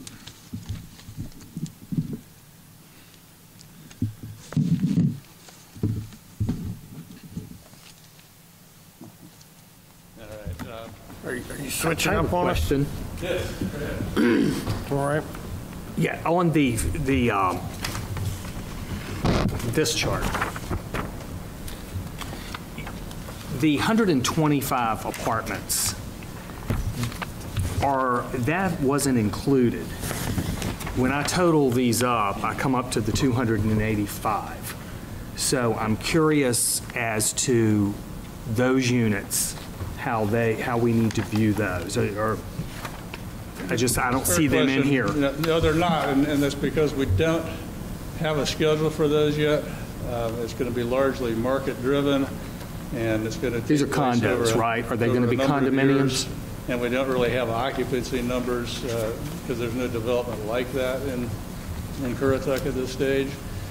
But the first phase of that comes with 10,000 square feet of commercial and 7 upper story dwelling units, and we figure it's going to take quite some time, it's quite a number of years before there is residential massing that will support that 10,000 square feet of commercial. So it's, and the second phase is 20,000 square feet. So okay. That's the reason that's not in the chart. Okay. But the plan calls for 100,000 square feet of commercial. And I kind of have to look back. The plan, you're saying that it will be 100,000 square foot of commercial when fully built out? Up to. We're showing 100,000 on the plan. Chances are it will be less when you get down to final design. Now, I know this is way off base, but Who is going, I mean, the construction will be the developer here, or will that be other developers allowed to go in there and build? How's that going to work? There'll probably be a number of builders that would be involved. In front of Shingle Landing subdivision, there is, I believe that's commercial, is that correct? Up in front there, yes. Shingle Landing. My concern is the corridor and the image of the corridor. And currently, right now, that is not really being maintained. So how are you going to, if this is going to be phased in, what is the maintenance plan to keep that corridor with that image that we've been trying to? Well, that's an excellent question. Actually, that's a question that hasn't come up before. Well, the only reason why I'm going on history of what I see. Can I say one thing to that? There's separate owners to the front of on the highway parcel in front of Shingle Landing. So this is going to be controlled by one developer in the restricted covenants. So in front of Shingle Landing, you have Shingle Landing, the community. Right. And then the commercial parcel in front of it by several individuals.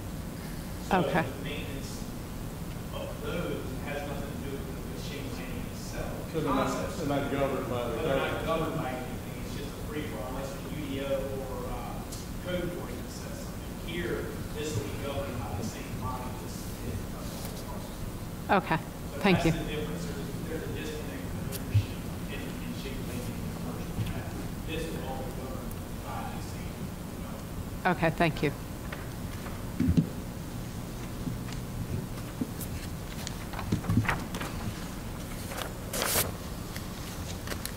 Any other questions before Jamie Schwedler comes up to talk about the consistency issues?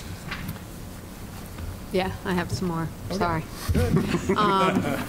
This is about, this is going back to drainage. Okay. I will say that I like the off-site improvements that, for the drainage that is proposed. However, and I'm not an engineer, but again, as you clear out and you build, you're going to create more flow. Underneath the 168, there are culverts. Will there be any additional culverts added to help with that flow into the same, or does those culverts that stand there now, can that handle that? Well, DOT designs their culverts, I believe, for a 50-year storm on that kind of a roadway. And the UDO limits us to what water can leave the site, assuming that, let's assume the whole site is wooded, and what leaves the site under a wooded condition during a 2-year storm. That's what can leave the site in a 10-year post-development storm. So it's not very much water. It's way less water than leaves the site now during when it's being farmed in a 10-year operation.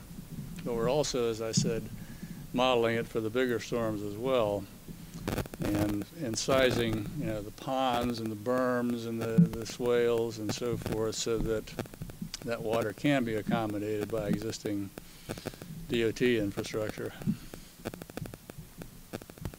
The ditch that's going to go along, I think you said that you're going to put a new ditch along the Eagle Creek? Yes. And that's going to go into Rolling Creek? Is that going to be the one that, does it tee into Rolling Creek? Well, actually, the back part, I believe, goes into Rolling Creek because that's the way it drains now, and the front part is going to end up going out this way, which is also the current drainage pattern. Basically, everything between Rolling Creek and Survey Road drains towards Survey Road, and everything between Rolling Creek and the back of the property drains toward Rolling. So we're going to stick with those existing drainage patterns. Okay. And the reason why I bring up the culvert, because about 5 years ago, we did experience, might be 7 years ago, we did experience an enormous amount of water, and neighborhoods within that whole back area were flooded. Are you talking about at Eagle Creek? Eagle Creek, my neighborhood. I mean, we experienced some serious flooding. We don't know where that, what happened there. But we all, went over to that culvert area, and that water was at the very top of the bridge. Part of the problem also is that if you've ever looked downstream from that pump station across the Flora tract here, there is no maintenance that has occurred in decades on that. There's fallen trees. We've taken some elevations that's up and down, and there's a culvert there that is above the elevation of the upstream drainage ditch, and there's a lot of work that needs to be done there in order to make that flow properly, and that's part of what we're doing too. So another question that I have is the Watershed District. Will this all be part of the Watershed District? Will you have that prior to these people moving there, having that part of the watershed? Well, this is not part of the Guinea Mill watershed. Okay. And there's no real district that's been formed yet for Rolling Creek. Mm-hmm. But we will be figuring out what this part of Rolling Creek needs in terms of ongoing funding and including that in the HOA budget. I'm concerned about it being in the HOA budget mm-hmm. and not really part of, there's always new presidents of HOAs. How do we know with the watershed that there has to be ditch maintenance mm-hmm. within the watershed? Right. So with an HOA and that money just being within the HOA of this, that'd be at the discretion of who thinks it should be cleared out. I mean, what is the discretion? Who comes in to say that, is it every year, every 2 years? Is when, that they're questions I have. The drainage is a very serious concern for me, only because we've experienced some serious flooding. Sure. No, so what we're doing inside, as opposed to an HOA, the community will have HOA, FOST I'm speaking of, and if we're fortunate enough here as well, it'll be a joint community. But we are creating a stormwater management association separate from the HOA. So it'll have separate funding, and their job solely will be to maintain upstream, downstream, and inside the community. Who is that? We work with somebody. His name's Chris Connor. I don't know the name of the company.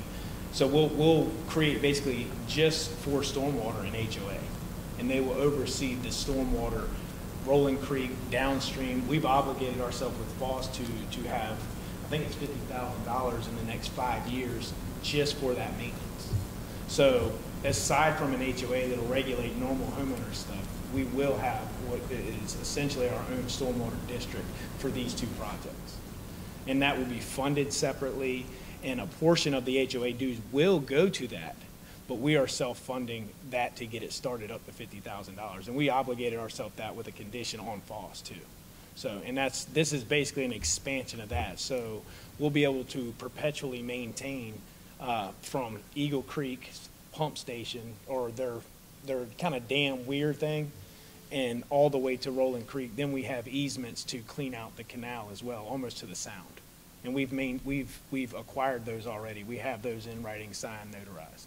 Will there be an ongoing to the canal? Will there be an ongoing maintenance there? That's what that stormwater district that we're creating for these projects will be doing, Rolling Creek and downstream. And that's what we've obligated ourselves, to do. And okay. Perpetually. Okay. So yeah, because like Mark said, it's one thing cleaning out Rolling Creek, but you got to be cognizant of downstream as well. So that's why we do know that we need to clear and snag, and we do need to be maintaining that. And that's why we went out and got the permission from the landowners that because it was private, and we've obtained all those. And those easements are perpetual, as you said? Yep, and Okay. too, yep. Okay. Okay, thank you.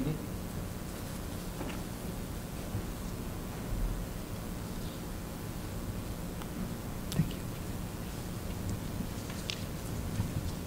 I have no more questions about drainage. I'm good.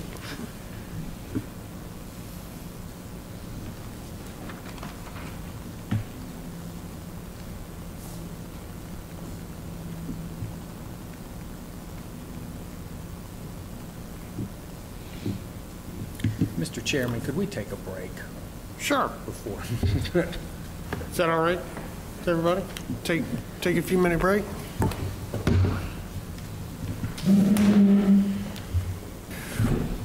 We had a video issue going on over there, but I think we got it straight. So we're good.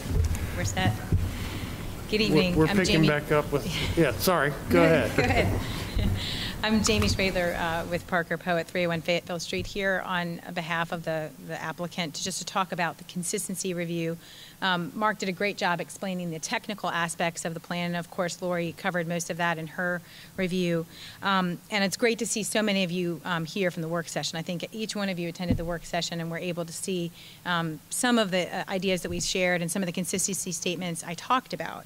And I discussed those consistent policies that made this a real solution to some of the policies that were in the land use plan. And I thought that those policies would be considered and updated in the staff report. But because they weren't, we're going to take some time tonight and walk through those policies on the screen and in the handout that I've prepared for you. So I know we've been here a while. I'm going to try to go through this quickly, but I do think it's important so that you have all of the policies to consider, not just the inconsistent policies in your staff report, but the consistent policies that meet the letter and intent. And before we get there, the purpose of the consistency law, we visited this a little bit in the FOST rezoning. The consistency review that you're called to do is a comprehensive analysis, not weighted or selective just on focusing on one policy or another. It is a legislative decision, and you're expected to take all of these policies into account and weigh them. And the staff's role in that, of course, is to provide an overall consistency recommendation or review, but really with a full understanding of all of the policies that apply to this request. The county's own regulations in UDO 2.4.3 don't require absolute consistency with every single policy in your land use plan. Your land use plan is over 200 pages. There's not a single project in your county that complies with every single policy. And so the duty for you all and for staff is to look at all of those policies that apply to the plan and weigh which ones are consistent and inconsistent. And in the school government guidance from David Owen's article in 2018, which again we revisited with the sister project of FOST, the land use plan is advisory and provides information to be considered when a zoning amendment is proposed, but it does not dictate what decision must be made. The plan is advisory only. So let's walk through the consistent statements, and it would be helpful if you pulled out the chart that we sent around last night and Mark passed out today that says Flora Farm Rezoning 2006 Land Use Plan Consistent Policies. It's 2 pages of consistent policies. And I'll start with the analysis of the consistency relating to density. Now, I haven't printed these all on the screen, but I'll just note that the 2006 land use plan designates this as a full service area. And the policies that are consistent with the density that we're proposing in this area are policy AG6, which says for areas experiencing intense development pressure, new residential development may be allowed to locate in compact village-like clusters, preferably near existing activities and services. And that's why you see our proposal has compact village clusters. It does have a large amount of open space, which makes some of the lots smaller, but it all balances out and consistent with that policy.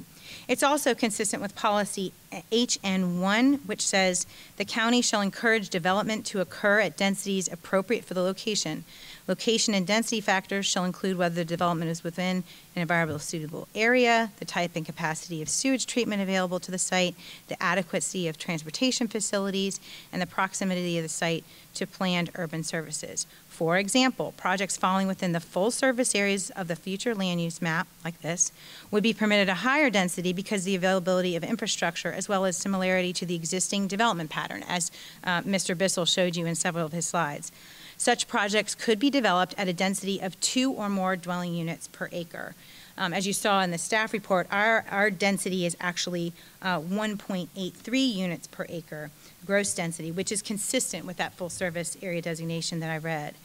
And the UDO states that the density may not exceed 3 units per acre in full service areas, so it actually goes a little bit higher. So even if you look at that net density that Ms. LaCicero pointed out, the 2.93 units per acre, it's still consistent with the future land use map because it falls within that less than 3 units per acre. So whether we look at it the way that we look at all projects in Currituck County on gross density, it's 1.83 and consistent with policy HN1, or whether we look at it net density, which is not the typical way that your UDO looks at density or any other project that is evaluated in the county, it still complies and is consistent with that land use plan. I'd also note that it's oriented along Currituck Highway as an infill site, as Mr. Bissell mentioned, between 2 existing residential subdivisions with its own access to Highway 168. And a clustered residential development follows the directives of policy AG6 that I just read. It's also consistent with the Moyak area emphasis. Now, there's 2 areas of your 2006 land use plan. If you'll go to the next, the 3rd block down on your chart, the Moyak area policy emphasis says the policy emphasis of this plan is on properly managing the increased urban level of growth that this area is sure to experience over the next decade and beyond. This was written in 2006, and we've certainly seen that growth. Residential development density should be medium to high depending upon available services. So again, our density falls in line with what the county land use plan projected in 2006. It's also consistent with the summary of the Moyak area, which said the Moyak area is the fastest growing part of Currituck County. Development densities currently range from 1 to 3 units per acre depending on type. It is coming under increasing development pressure as a bedroom community for the Tidewater area of Virginia.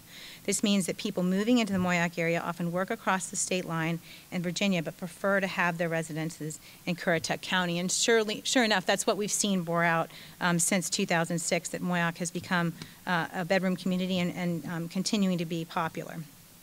This request provides clustered housing, but it also includes open space, private and central sewer. Again, the 1.8 units per acre is below the 3 to 4 units acre allowed where central sewer is available. And Mark covered how traffic, open space, drainage, schools, and utilities are addressed. All of these are consistent with the growth that was predicted for this area in 2006 and has in fact come to pass. Moving on to the consistency statements in your 2006 land use plan for drainage and utilities. We had some great questions from Juanita on that. And I'll just note that the proposal is at least consistent with the 3 policies you see on your screen. Policy WS7 states that Currituck County allows for the appropriate use of packaged sewage treatment plants as a means of achieving more efficient land use or properly disposing of waste. Such systems have a permanent organizational ownership to guarantee their proper management, including operation, maintenance, and replacement needs. We talked a little bit about how this system is already used at Moyak Middle and other schools in the area, and is consistent with that proposal as be dealt the same way that it has been in this area. It's also consistent with policy WQ3, which states that the county supports policy, plans, and actions that help protect water quality of the county's estuarine system by preventing soil erosion and sedimentation and by controlling the quantity and quality of stormwater runoff entering the estuary. We talked a lot about the drainage proposals here and how that'll be dealt with in this particular area. I think it's important to note that the culvert question you asked, all of the ponds that you saw on the plan are stormwater retention ponds. And under the code, we'll be required to treat those to hold the water and then release it slowly over time to treat it for quantity, holding it, but also quality, so it'll be filtered out at the point it leaves our site and goes to those culverts. So all of the improvements that we're talking about here, both in Flora and Foss, are upstream of those culverts. So what you're going to have is a more appropriate treatment post-development once these are all built out than you do today, because today the water sheet flows and flows into the canals. We're going to be improving those canals, we're going to be cleaning them out, and we're also going to be installing the multiple detention ponds, consistent with the policy WS7 and WQ3 by controlling the quality and quantity of stormwater runoff. It's also consistent with policy WQ4, and that states runoff and drainage from development, forestry, and agricultural activities, shall be of a quality and quantity as near to the natural conditions as possible.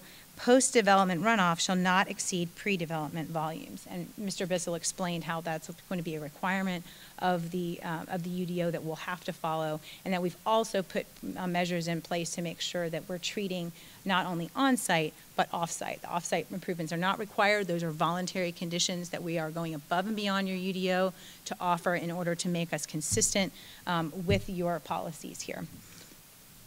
And it's significant because this request also not only includes the on and off-site drainage commitments, but as Mr. Bissell mentioned, there's a modeling of significant storm events to retain and release stormwater, berming in place to protect the adjacent developments, and we covered at length the wastewater treatment plant, which was referenced in one of the other consistency statements.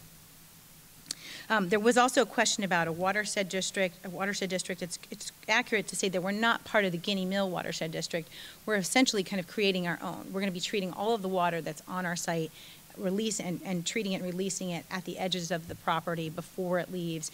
So it's a status that's either equal to or better than the current status today.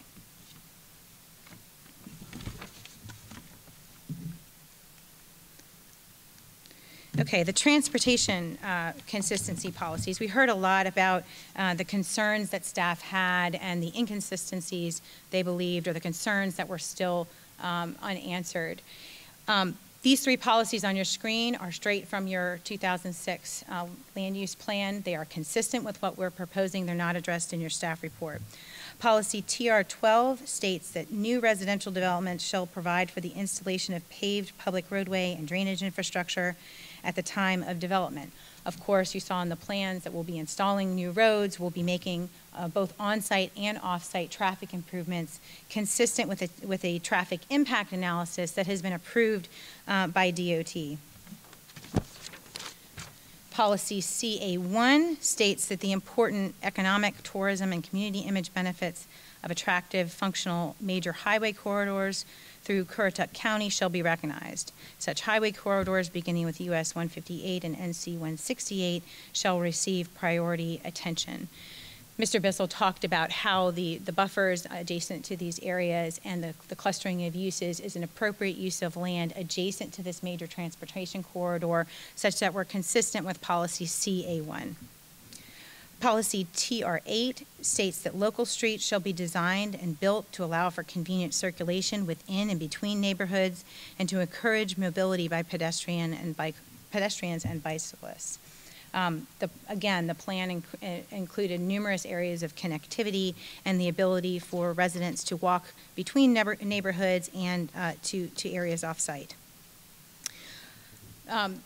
And this is significant because the request provides not only the TIA that was discussed in your staff report, but a memorandum prepared by VHB. Now, they're expert traffic engineers who looked at the TIA, looked at staff's concerns coming out of TRC, spoke with the NCDOT, who owns and controls these roads and will maintain them over time, and evaluated the level of service that will be generated from the traffic volume, that will result from the traffic volume that's generated here.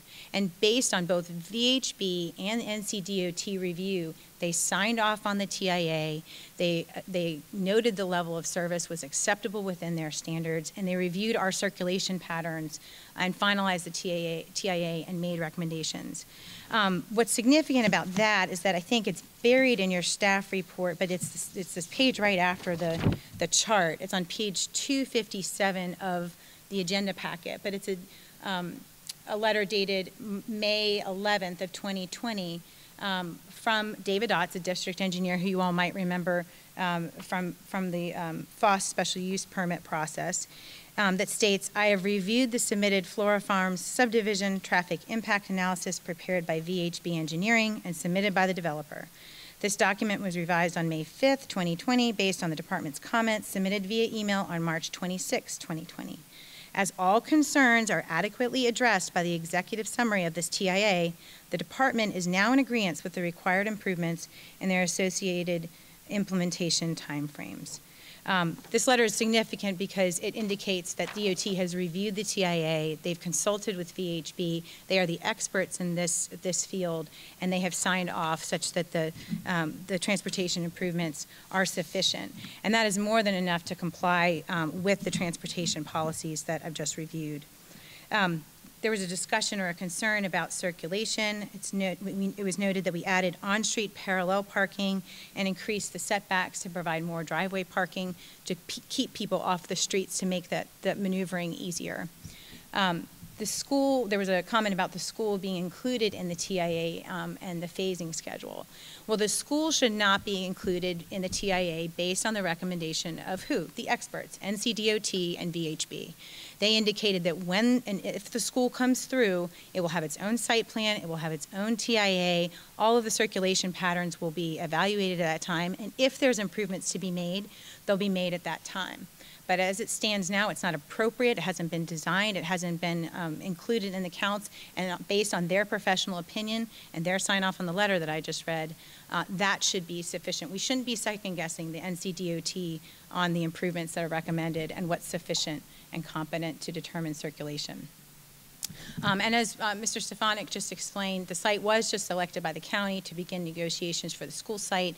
Once that is agreed, the site plan and new TIA will be performed. So all of those not only bring the property or the proposed development into the consistency with the three policies listed on your screen, but they also resolve each of the concerns that were raised earlier by Ms. LaCicero. Okay, moving on to the adequate public facilities ordinance. We heard a lot about this at the work session. And I've included the text on the screen because it's important. UDO section 6.6 that's referenced in your staff report is a subdivision and special use permit standard. It's not a rezoning standard, and Ms. LaCicero confirmed that earlier. This purpose of the section is to establish procedures and standards for subdivision of land. 6.6 expressly limits its uses to requiring a use permit and from the date of approval of the use permit, not the zoning. The text is there on your screen. No development authorized by a use permit shall exceed the county's ability to provide adequate public facilities, including but not limited to schools, fire and rescue, law enforcement, and other county facilities. Applicable state standards and guidelines shall be followed for determining when public facilities are adequate. All required public facilities shall be in place or programmed to be in place within 2 years after the initial approval of the use permit, not the zoning decision. And that's important because Ms. LaCicero, when she was up here, stated that policy PP2 does not allow approval if the facilities are not in place at the time of this approval. Yes, the zoning is a legislative decision, but it does not require a school to be in place or a program to be in place within 2 years from the time of the rezoning decision.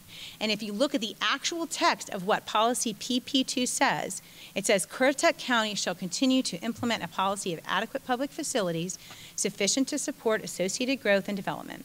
Such facilities may include, but not be limited to, water supply, school capacity, park and open space needs, firefighting capability, and law enforcement. Well, Currituck County does have a policy implemented, and it's implemented in 6.6 on your screen in the UDO, and it expressly limits that time frame to the use permit.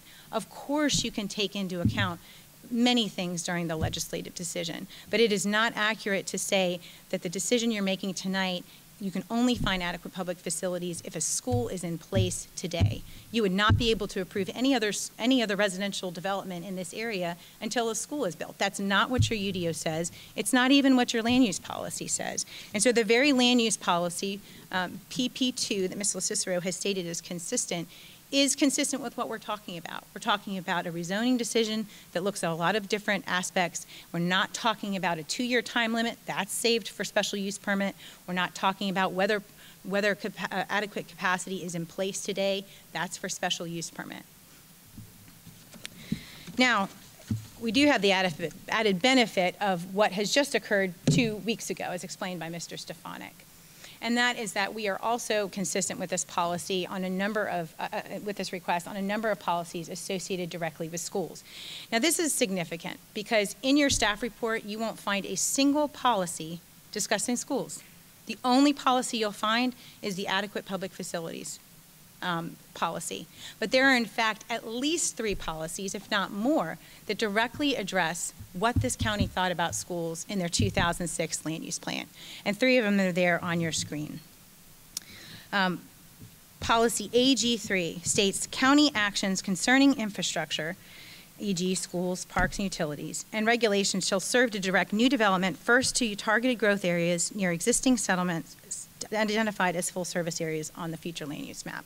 So we're targeting school growth on areas that are designated full service. That's us. That's the Flora site.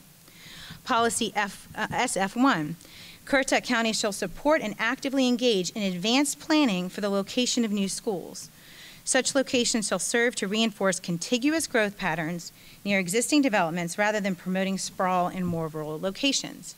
If you remember the slide that Mr. Bissell showed about the growth pattern in the Moyak area, this is an infill subdivision surrounded by other residential development.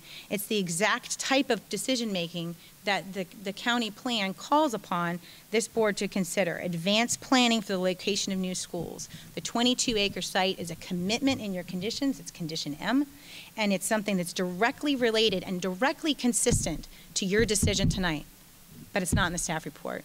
And you wouldn't have known it if I hadn't put it on the screen. And I think that's a shame. Policy SF2, Currituck County encourages offers of land for the siting of new schools, particularly in conjunction with related community development. Exceptions of such property shall be based on approved location and design criteria. This one relates directly to the offer at hand. We have a 22-acre site.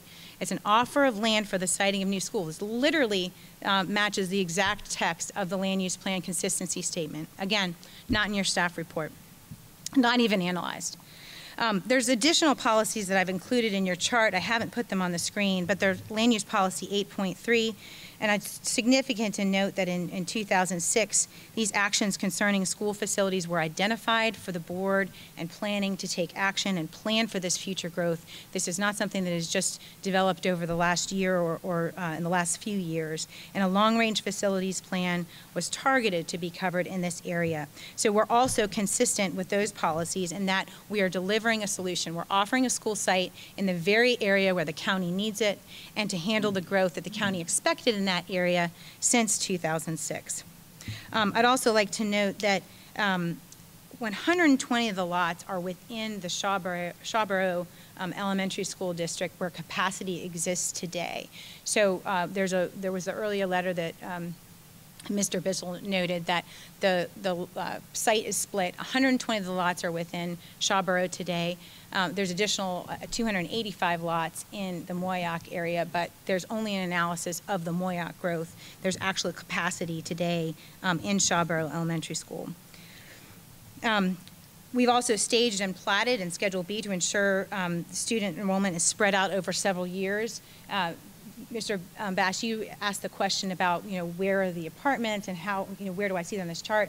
That chart only looked at the projections for the next 5 years. We've committed ourselves to doing platting each phase only every 6 months. So some of those students were further even off the chart and in the future. So we've really hamstrung ourselves to make sure not all these kids are going to show up at the same time, and they're going to show up in a fashion that we're committing to make sure that the capacity is available. And the other significant, I think, decision that Mr. Stefanik cemented today, and I really appreciate him coming, if you'll turn to the very next document, that's the June 9th, 2020 Currituck County Schools letter from Mr. Stefanik. That's dated with today's date. And I'll paraphrase here, but Mr. Stefanik notes he's writing to give the Planning Board and the Board of Commissioners formal notice or confirmation of actions that the board has taken. And he's saying, first, on May 29th, 2020, the board voted unanimously to select Flora site as its primary location for the new elementary school. This was based on several factors, including its proximity to the existing middle school, safe access to Currituck Highway. Its location near the Shawboro Elementary and Moyak Elementary boundary lines gives the board flexibility in being able to redistrict in a manner that minimizes students' disruption. Allied Properties, the applicant here, has also offered several other concessions, including but not limited to paying for stormwater design for the school site and expanding the private pool to a competition level pool for the local high school. The board also supports several other concessions that Allied is making here tonight, including our offer of 10% of the apartments for workforce housing, the traffic improvements that we're committing to make, and the drainage improvements near the school site. These concessions offer significant public benefit to the county and respond to the school needs in a way that reduces county costs. And that is the decision that we discussed at the work session. We had just learned that the board had taken that action May 29th, and we said we would reach out to them and try to get confirmation of that so that everybody was informed. The second relates a little bit to what Mr. Stefanik spoke about tonight. And he says, we have reviewed the phasing schedule associated with the Flora zoning. The schedule staggers development by phase, and we note that each phase will be staggered by at least 6 months. The Currituck County School District appreciates the staggered development proposal that I was just mentioning. And as we wait for the completion of the new elementary school, the Currituck County School District will use its resources to serve the students generated from all phases of the Flora project. Once completed, the new school will provide expanded capacity to address the needs of students in the northern part of the county. And so what he's saying is, in that second to last sentence, the school district will use its resources to serve the students generated from all phases of Flora. The school is committing that it will use its existing capacity to serve those students because we've committed to that staggered over time phasing. And then once completed, the new school, of course, will provide additional capacity, and they'll have to figure out how they're going to reallocate or redistrict or use several of the tools that they have. We heard tonight Mr. Stefanik talk about the modular units, and of course that's one tool available, but there's many tools that the school board can use over time. And I think this is significant because what we heard County Manager Ben Steichleather say is that if the school board determines that there's adequate public facilities and adequate capacity, then the county will follow that, because after all, they're the experts on determining how many students are in those seats, what their facilities can handle. And I think Mr. Stefanik has done just that. And so we really appreciate him providing that letter today to you to kind of clarify the issue that there is in fact adequate capacity for all of the students that are to be generated from Flora, excuse me.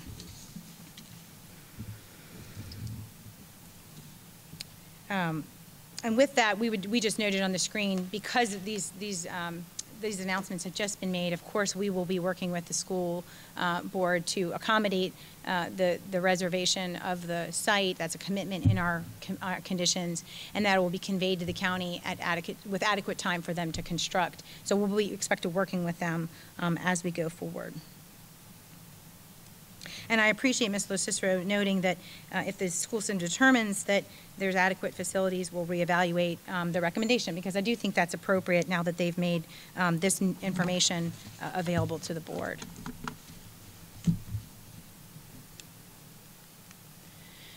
Okay, and finally, consistency statement with respect to adequate public facilities related to the school. So in Appendix G of your 2006 land use plan, there was an infrastructure analysis of the Moyak area in 2006. And there was a note that said it's essential to remember that not all of these students will be entering the school system at any one time. That's exactly what we've done. We've taken into account the normal construction schedule. We've limited ourselves to the phasing, platting every 6 months. And then we've tracked that with the students we've generated and the school year. And so based on our commitments in the schedule, in Schedule B, you'll note that in 2000, of course, this year's school year, we're not generating any students, we're not recording any plats. The next school year, we won't be recording any plats. We would be under construction if this was granted and the special use permits were granted. And so we wouldn't be generating any new students that year. In 2021 and the 2022 school year, according to our schedule, we would be recording phases 1 and 2, but we still wouldn't generate any new students because some of those would be model homes, they'd be under construction, and they'd be timed so that we wouldn't be generating students in that school year. So the first year we're generating students is 2022-2023 in phases 3 and 4, and we're only generating 17 students if you use the county's Tischler report. The very next year, we're only generating 25 students, and we're recording phase 5. And this is why your land use plan said it's essential to remember not all these students will be showing up at once. Not all of the students generated from this property would be naturally matriculated at the same time, and that we know that. How do we know that? The phasing schedule in Schedule B. And so we've mapped out for you that this is why adequate public facilities need not be in place at the time of zoning decision. Your UDO has determined that's more appropriate at the special use permit stage, which can come years down the road and determine when the facilities are adequately in place. But again, we appreciate Mr. Stefanik confirming that those facilities are in place today in terms of the Shawboro Elementary School, and that they're committed to having capacity for each of the students generated from this development. So I think those are important because none of these policies that I've listed on your screen or in your staff report, all of them support a consistency finding that our proposal solves problems that the county is experiencing and is consistent with the land use plan designation and policies that the county envisioned in 2006. We covered density, we've covered the small area plan for Moyak, drainage and utilities, transportation, water, schools, open space, and fire. And I won't belabor the point too much longer, but I would like you to turn very briefly to the corrections in the staff report because I think they're important. What we saw in the staff report, and I apologize for having to send a late night email. Nobody wants to send an email before the planning board, but we honestly believe that the staff report would be updated with all of the consistency statements that I read out to you, so that you sitting here tonight would have a chance to make an informed decision based on all of the information, not just the inconsistent policies that were dug out of the land use plan, but you as decision makers have the chance to weigh the inconsistent policies with the consistent policies. We've given you more than enough to weigh, and I think it's important to note that in your staff report, if you were just to pick up the staff report, you wouldn't know many of these policies even existed. So I'll just run through some of them, and some of them we've already hit, and so I won't belabor the point. But the first 5 comments note that because the school site is not included in the TIA, it is not possible to determine the adequacy and safety of traveling public within the surroundings of the site at this time in page 51. I'd submit to you that NCDOT and the experts, VHB, who do this every day, all day for a living, do make it possible to determine what the impacts of this traffic report are, and they've signed off on the report, and they've determined that they are satisfied. The school transportation director expressed concerns over street widths, and we did increase this front setback to 35. We also updated the master plan to allow for on-street parking in designated areas to reduce the bus concerns. Moyak Farms must now be included in the TIA on page 57 of your staff report. Moyak Farms is not an approved change. They're going in and coming in after we've already submitted our plan and trying to connect through the subdivision. That hasn't been approved by you all. It hasn't been approved by the Board of Commissioners. So it's inappropriate to have an applicant go forward with a TIA, have somebody apply, months later or whatever it was, and then have the first person in the door come back and update the TIA. That's not how it works. That's not what DOT has recommended here. And again, DOT has signed off on this plan. They are the experts in this field, and they have not insisted that Moyak Farms be included. So we don't believe that that's a real concern.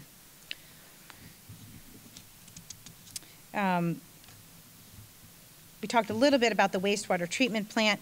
There was a determination that the wastewater treatment plant was a regional or community-wide service facility, which is a major utility, and we're told to remove it.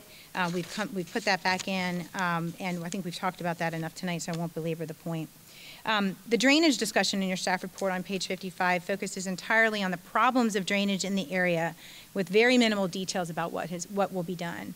We've gone through an extensive explanation tonight and provided in your packet what those additional commitments would be. They're listed in your terms and conditions. And the off-site and on-site commitments are in conditions H, I, and L that have been a part of the staff report. The schools, the staff report focuses on the earlier determination of the development was restricted to Moyak Elementary. Actually, in fact, 120 lots are currently slated for the Shawboro District with actual capacity today.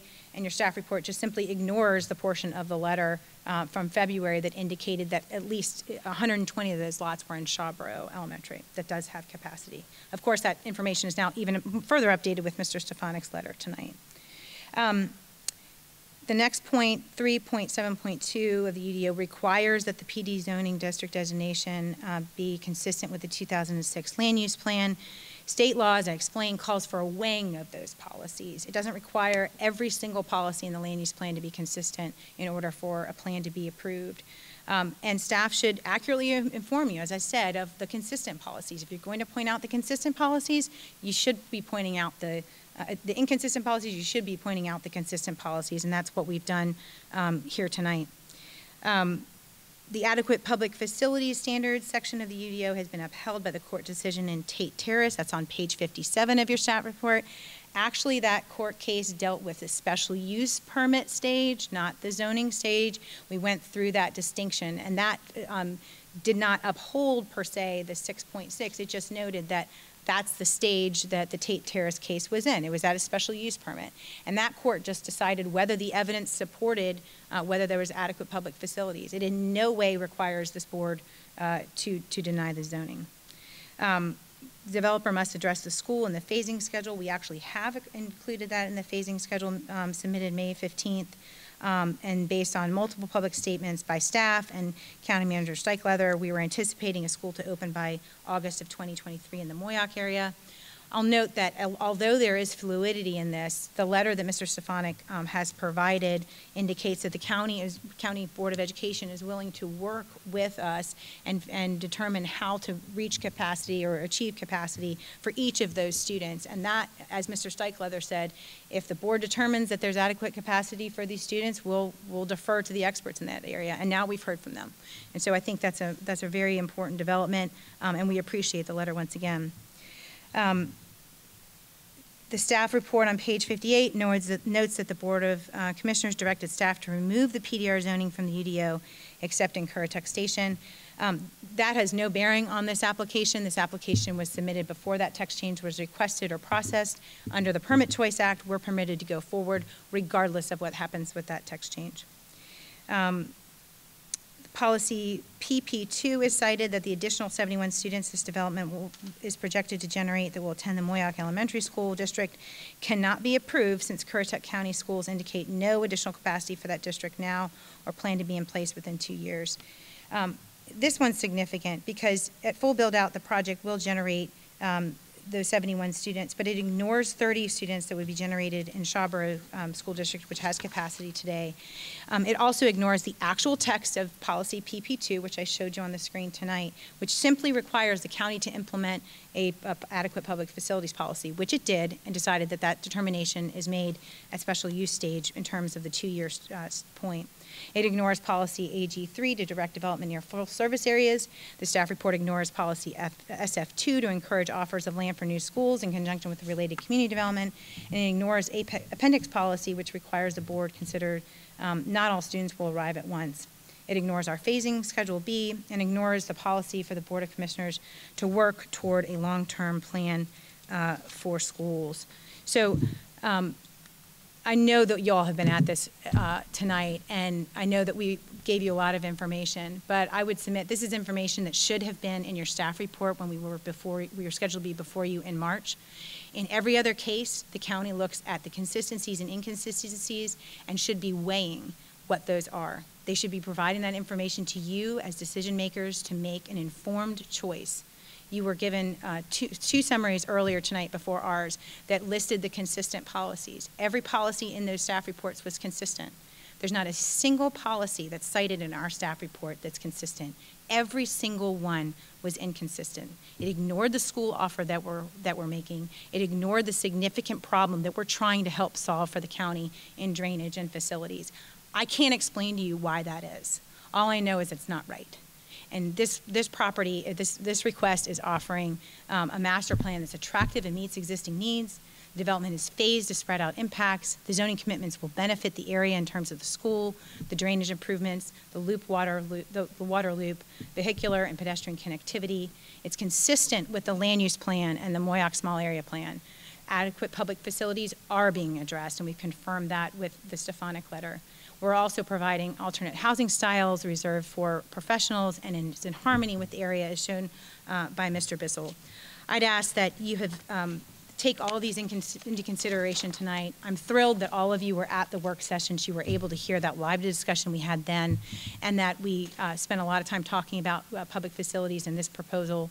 We've talked a lot about the details tonight, and I think you have adequate information before you to recommend a vote of approval, because this property and the request that's associated with it is consistent with multiple parts of your land use plan, and that's the decision that we're asking you to make tonight, to move this forward to the Board of Commissioners without further delay.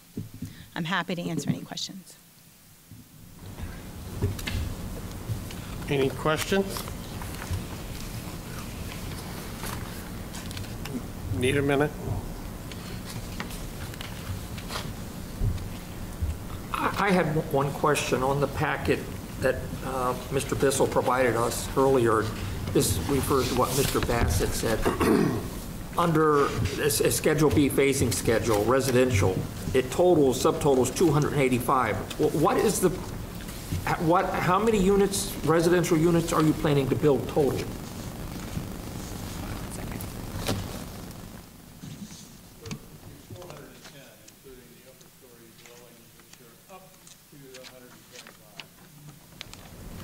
So I'm confused. This says 285, and what is the actual total?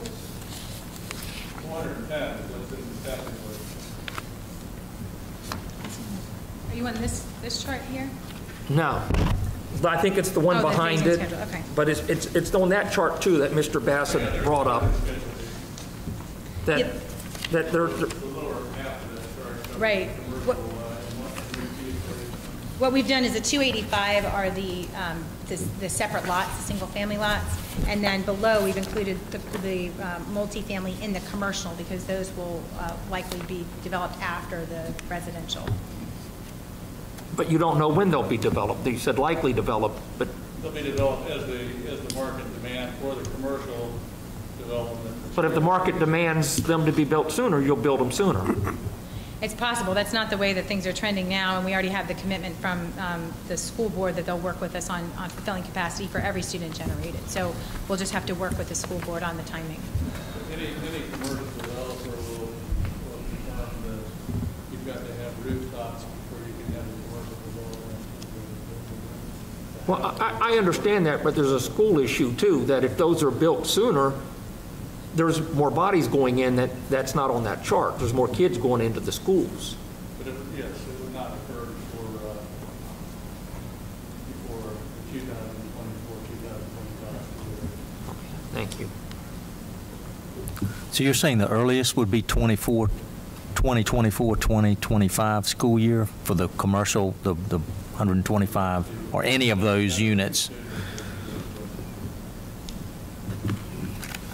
And what Mark said is an important point. I mean, we hear a lot from community members wanting the commercial to come and come faster, and they need that concentration of rooftops before we can get those tenants signed up. So that area of the plan is naturally going to have to follow the residential one, so we can get that momentum going with the residential.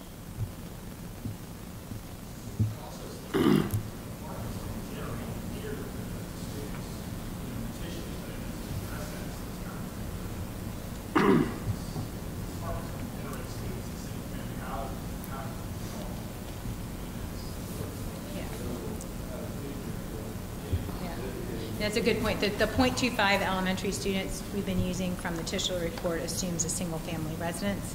I don't believe that they examined the multifamily, because it's not a product that's common here in Currituck County. They focused on the single-family. So I don't know if there's a separate coefficient, but I would venture to say it's probably less than 0.25.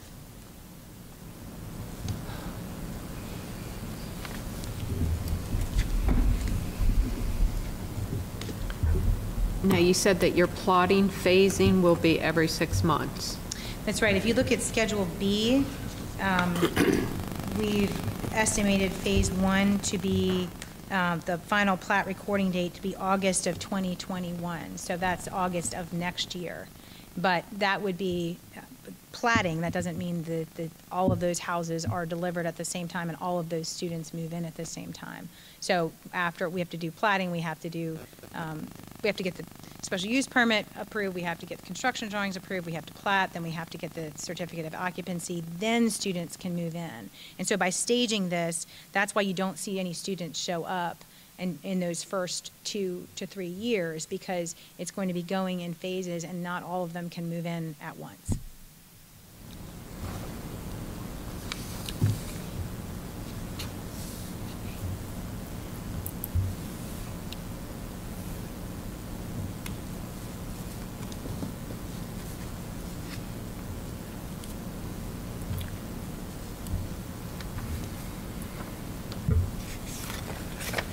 I see in the letter from Mr. Stefanik that the stormwater design for the school is, and there's going to be a private pool at the school, or is the pool part of the subdivision? Justin, do you want to talk about that a little bit? That's part of the discussions at the school board. It's a big No, since we're doing an overall master plan of the stormwater for these projects, we've offered to take the burden from the school board and design theirs as well. It would just be a more efficient way to manage stormwater. We'll take the monetary burden as well as the design burden of it to try to help them speed up the process. That way, the projects can work in unison as well as the stormwater. She asked about the swimming pool. Oh, I thought you said the stormwater. No, I did, and it's, Well, yeah, so we were at one of the board meetings and we noticed, or we heard some concern about the swim team not having, a facility to train in. So we've engaged our engineers to increase the size of our pool to, I think it's, I don't know anything about swimming, but I think it was 6 25-meter lanes. And we're going to give them slots, allocated slots of the pool to their private, so they can train for their swim team. So it's a way to help, the school, another need that the school has, and as multiple people said, the funding nowadays is kind of up in the air. So we saw an opportunity to help the swim team, and that's what we wanted to do. Is that an indoor pool or outdoor? It'll be an outdoor pool for summer training. Is what They don't really train in the summer. I'm not. A swimmer, I'm just saying going they'd by be what on the they're road. They're telling not me. allowed to be under a coach in the summer, under the high school coach. It's not allowed. They don't start until, I think, Halloween is when they're allowed to be under the coach. Again, I'm not a swimmer. I'm Yeah, just going by what the experts are telling me. I mean, Well, Yeah. that was the basis. So some of these discussions are with the school board, and that was with his. Yeah, I understand. Yeah, I mean, it's a nice effort. So I'm sure he's following the rules. Yeah.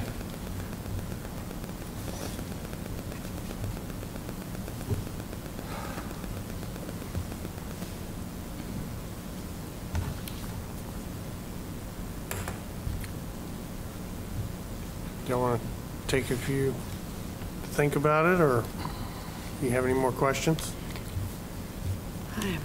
Any of them?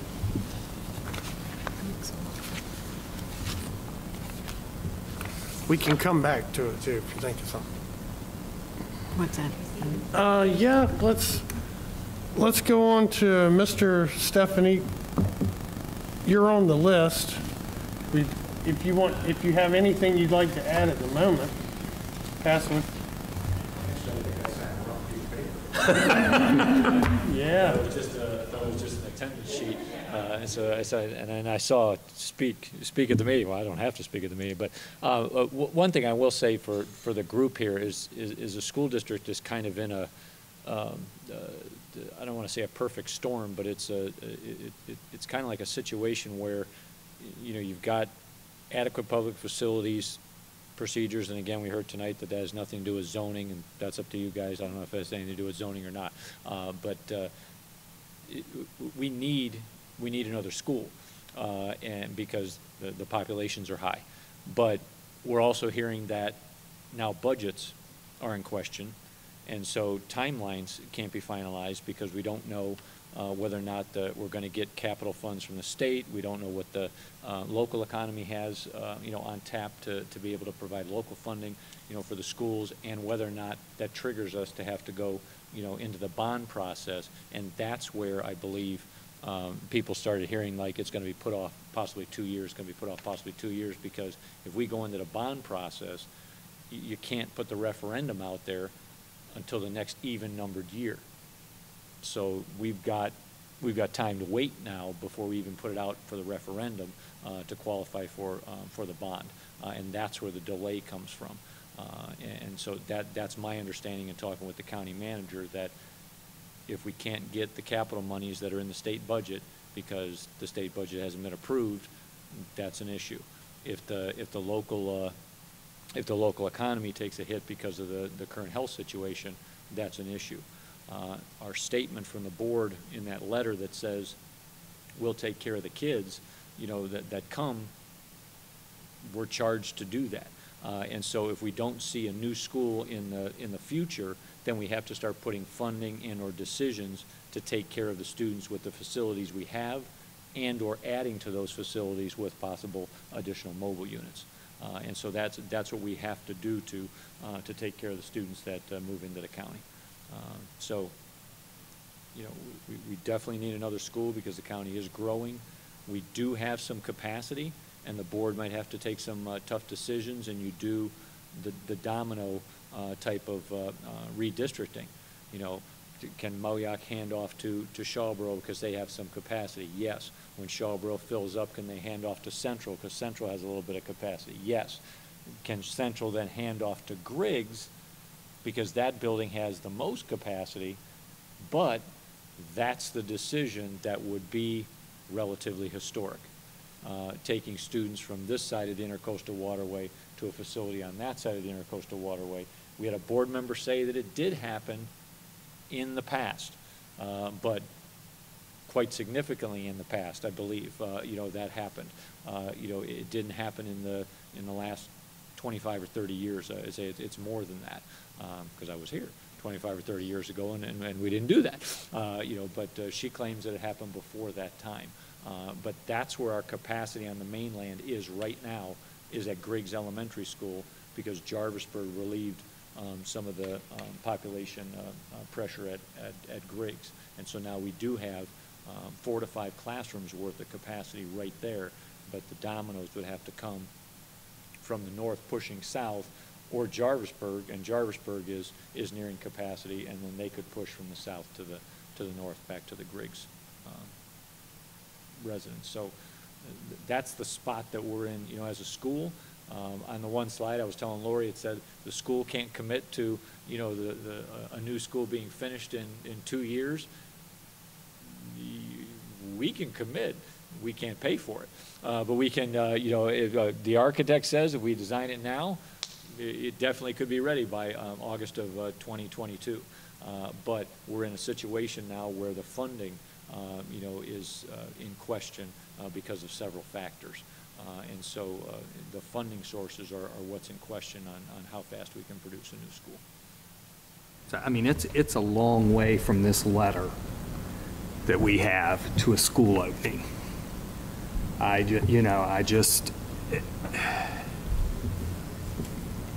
This letter was dated today, is when, and, I heard it referenced over and over and over again. I'm hearing something totally opposite from you that I heard from the commissioners at our last work session, because they're the ones that approved the funding, correct? Okay, yeah. Well, when I talked to the county manager, because that piece came out of that work session, it came to me as well, that said, it's going to be pushed off, 2 years. Well, when I talked to the county manager, he said, if the worst case scenario plays out, it's 2 years off. There's a possibility of 2023 if the right things happen. There's a possibility of 2024 if some of the not so right things happen, and there's definitely a case of 2025 if all the scenarios line up that are the worst case scenarios for funding.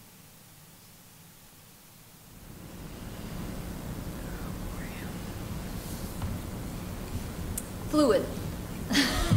Like Mr. Dahl said earlier, very fluid situation. It's very fluid. It is.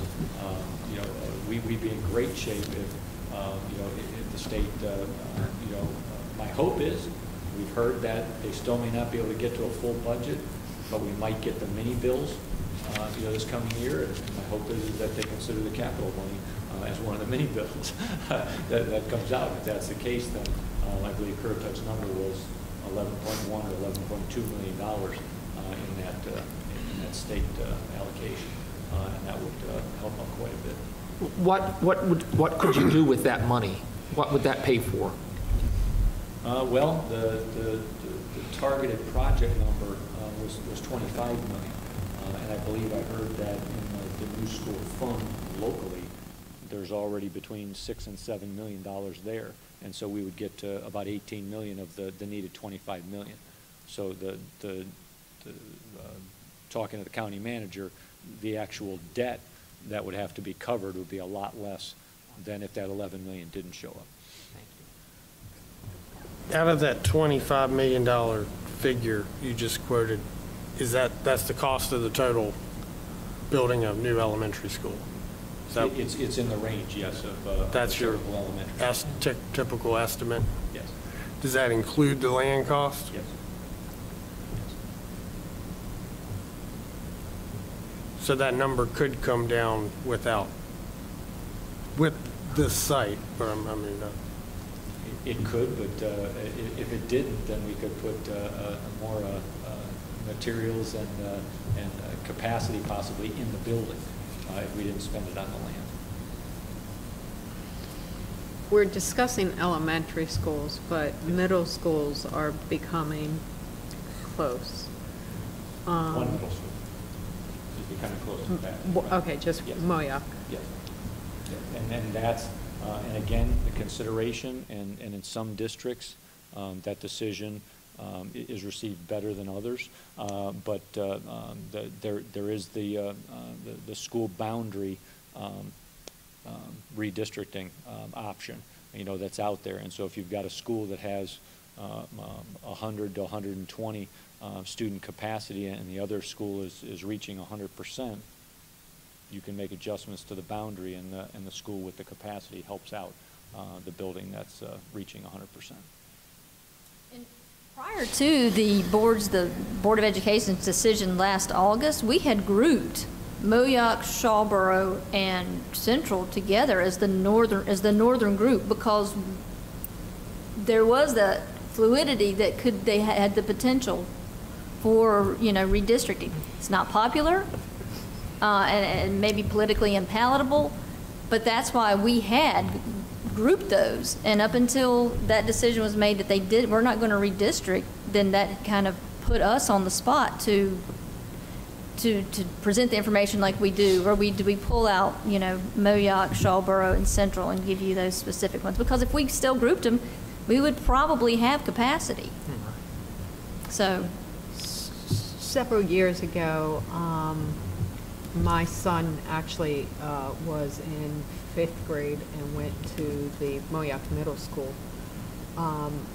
Is there a consideration for possibly the school on this site to be able to house some of the overflow of the middle school if that happens? Has that been considered? Well, it could be a consideration by the Board of Education. It was my understanding that before Moyak Middle School was built, that the 6th grades, and I could have my timelines out of whack here, but the 6th grades were, or no, excuse me, I have it backwards. I have it backwards. That's right. You're right. You're giving me the example. 5th grade. My son was in one of those. Okay, yes. yeah. The 5th grade was at the middle school. And by the way, he did very well. Right. Yeah, the 5th grade was at the middle school rather than 6th graders staying at the elementary school as they historically did. Yeah. Right. While they were waiting for Shawboro, I think, to be built. Wasn't that when? I can't tell you. Okay. So yes, you can consider grade configurations if a different classification of school has space, so you can modify it. Back in the day, all the elementary schools in Currituck were K-6, And Knott's Island, I believe, may have even been K8 at one point. So you can modify those grade configurations based on the size of the bit. Excuse me? What are they now? K5. K5 middle schools are 6, 7, 8, and high schools 9,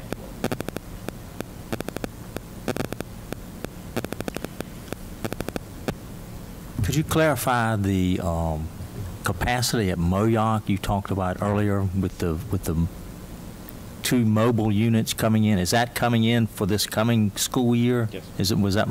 Yes. Yeah, the plan was to use this summer as the installation or construction time for the mobile units. And that was 640 and 600, and then 610 the following year was the Moyak capacity? Yes. Is it anticipated until a new school is built, you will continue to add mobile classrooms? I mean, do you, I guess you don't really have a clue, but. Well, the most common, options for schools seem to be redistricting or mobile classrooms while you wait for the new school to be built. Those are your options. Now, again, the piece about rethinking where particular grades go, and maybe you take what used to be the lowest grade in a middle school and maybe bring it down to an elementary at their space, or taking the upper grade at an elementary school and possibly adding it to a middle school at their space. Those conversations can happen. You look at the facilities that you have, and you make the decisions to service the students.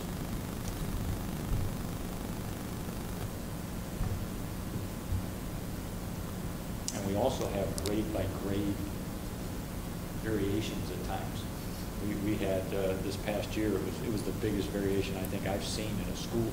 We had a class at Shawboro that was as low as in the 70s, and then they had another grade in the same building that was 120 strong. So we talk about little class groupings and big class groupings. That was a pretty significant difference. But some of the schools like Moyak Elementary right now seems to be very, very consistent. They're chugging along at 95 to 100 students per grade, pretty consistent. What about the high school capacity situation? They're sitting okay. The capacity is set at I believe 1,200, and they're just right about 1,000.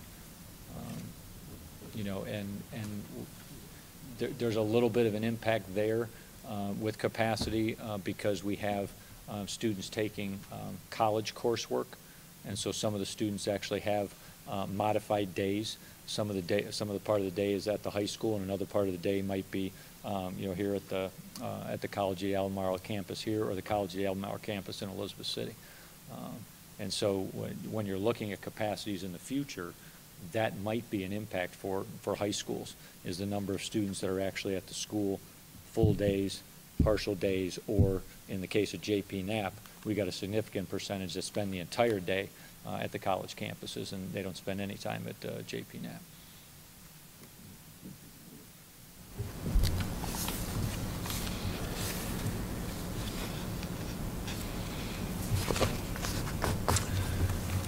Anything else?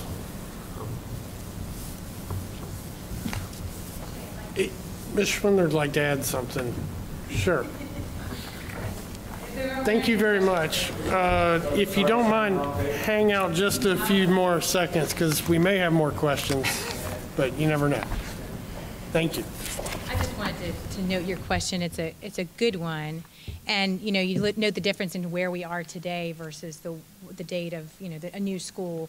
And I think what's important to remember is there's several layers of the adequate capacity. What Mr. Stefanik has said is that they are committing to work with the students that would be generated from this development from all phases and find existing capacity, whether it's through the mobile units, whether it's through the redistricting over time. But the beauty of us restricting ourselves to the 6 months at a time recording is that we give a gracious 3 years for the school board to make those decisions. They have time to think about how they're going to redistrict, where the numbers are going to go. And not only that, we're not just offering new students and the school saying we'll figure out where to put them. We're offering and reserving a 22-acre site for that to happen. So I think the question I have for you is that if this isn't enough, then where are elementary school students going to go in the future? You don't have other sites that are already zoned and ready to go. They're already in a bind in terms of the timing and the funding. This is solving so many problems, and it's doing it in a way that lets that fluidity play out over time, in a way that lets the project move forward and the real capacity decisions can be made at special use permit where they're meant to be. And so I just implore you not to hold up the project based on the future because we don't know a certain timing. What we do know is that this is delivering a solution and giving the board time to figure that out, and they've committed to doing that. Let's let them do it and move the project forward. All right. We have one more person, Mr. Mullis. You don't have anything extra to add at the moment?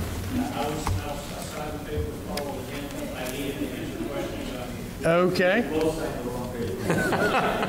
Understood. Does anyone have any questions for Mr. Mullis? Nope. You lucked out on that one. All right.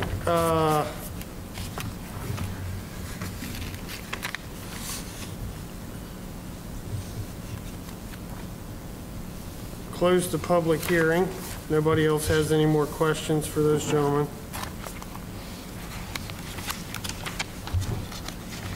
Any questions for staff or them or anybody?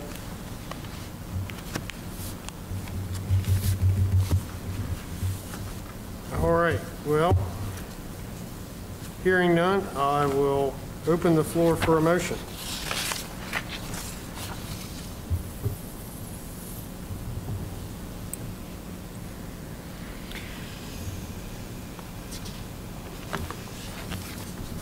I make a move to approve. All right. I make a move to approve because the PB 1920 floor farm request is consistent with the land use plan. The Currituck County policy HN3, Currituck County shall especially encourage two forms of residential development, each with the objective of avoiding traditional suburban sprawl. It does have a compact mixed-use development promotes return to the land balance and self-supporting community center generated to serve centralized water system. The types of development are contemplated for full service areas identified for future land use map. Policy CD1, neighborhood serving commercial districts shall be encouraged to locate where a collector secondary street intersects with equal or greater size. Appropriately designed small-scale businesses may be near other neighborhoods serving facilities such as schools and parks. Policy ES2, non-coastal wetlands, including freshwater swamps and inlands, non-tidal wetlands, shall be conserved for the important role they play in absorbing the floodwaters, filtering pollutions. In addition, I believe that the off-site drainage improvements are important and support that as well. I support the phasing plat every 6 months. Policy F1, Currituck County shall support and actively engage in advanced planning for location of new schools.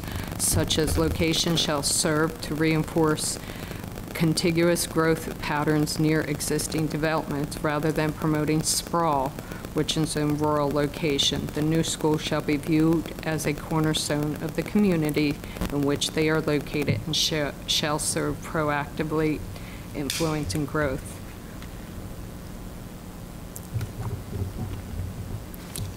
Policy SF2, Currituck County encourages offers of land for siting of new schools, particularly in conjunction with related to community development. Acceptance of such property shall be based on approval of location and design criteria. And And there's one thing on the back, I'll read for you. And the request is reasonable and in the public interest. Because of the increase of the number of residential rooftops may bring additional commercial development to Moyak. There we go. All right, we have a motion.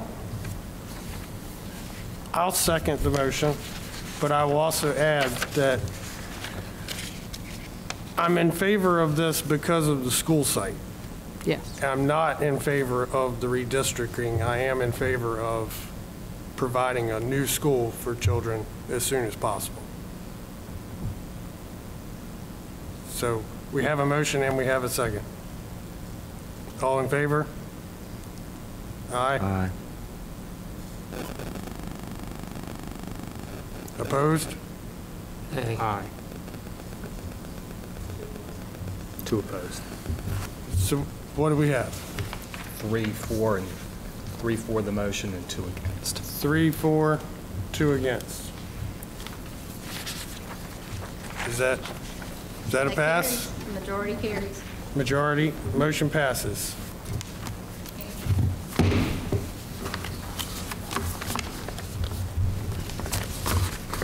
did this for the school. All right.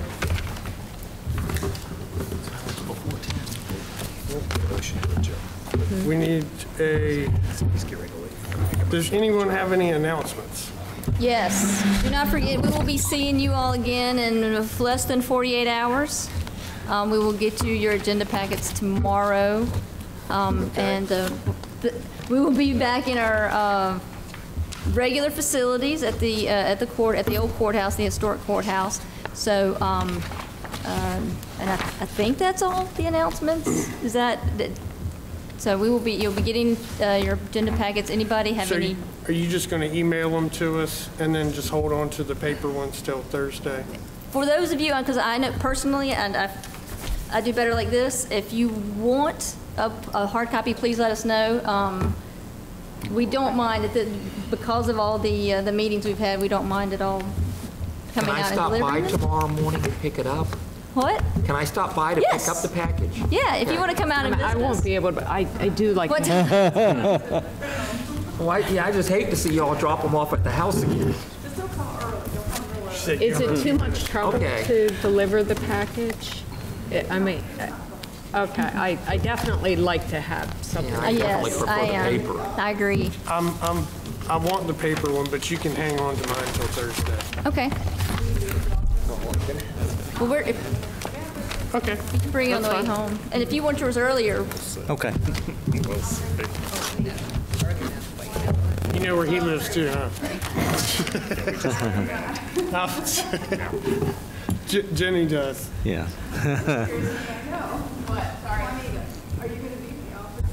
Oh, I'm sorry, yes, yes, I will be. I'm sorry. All right. I make a motion to adjourn. Second. We are adjourned.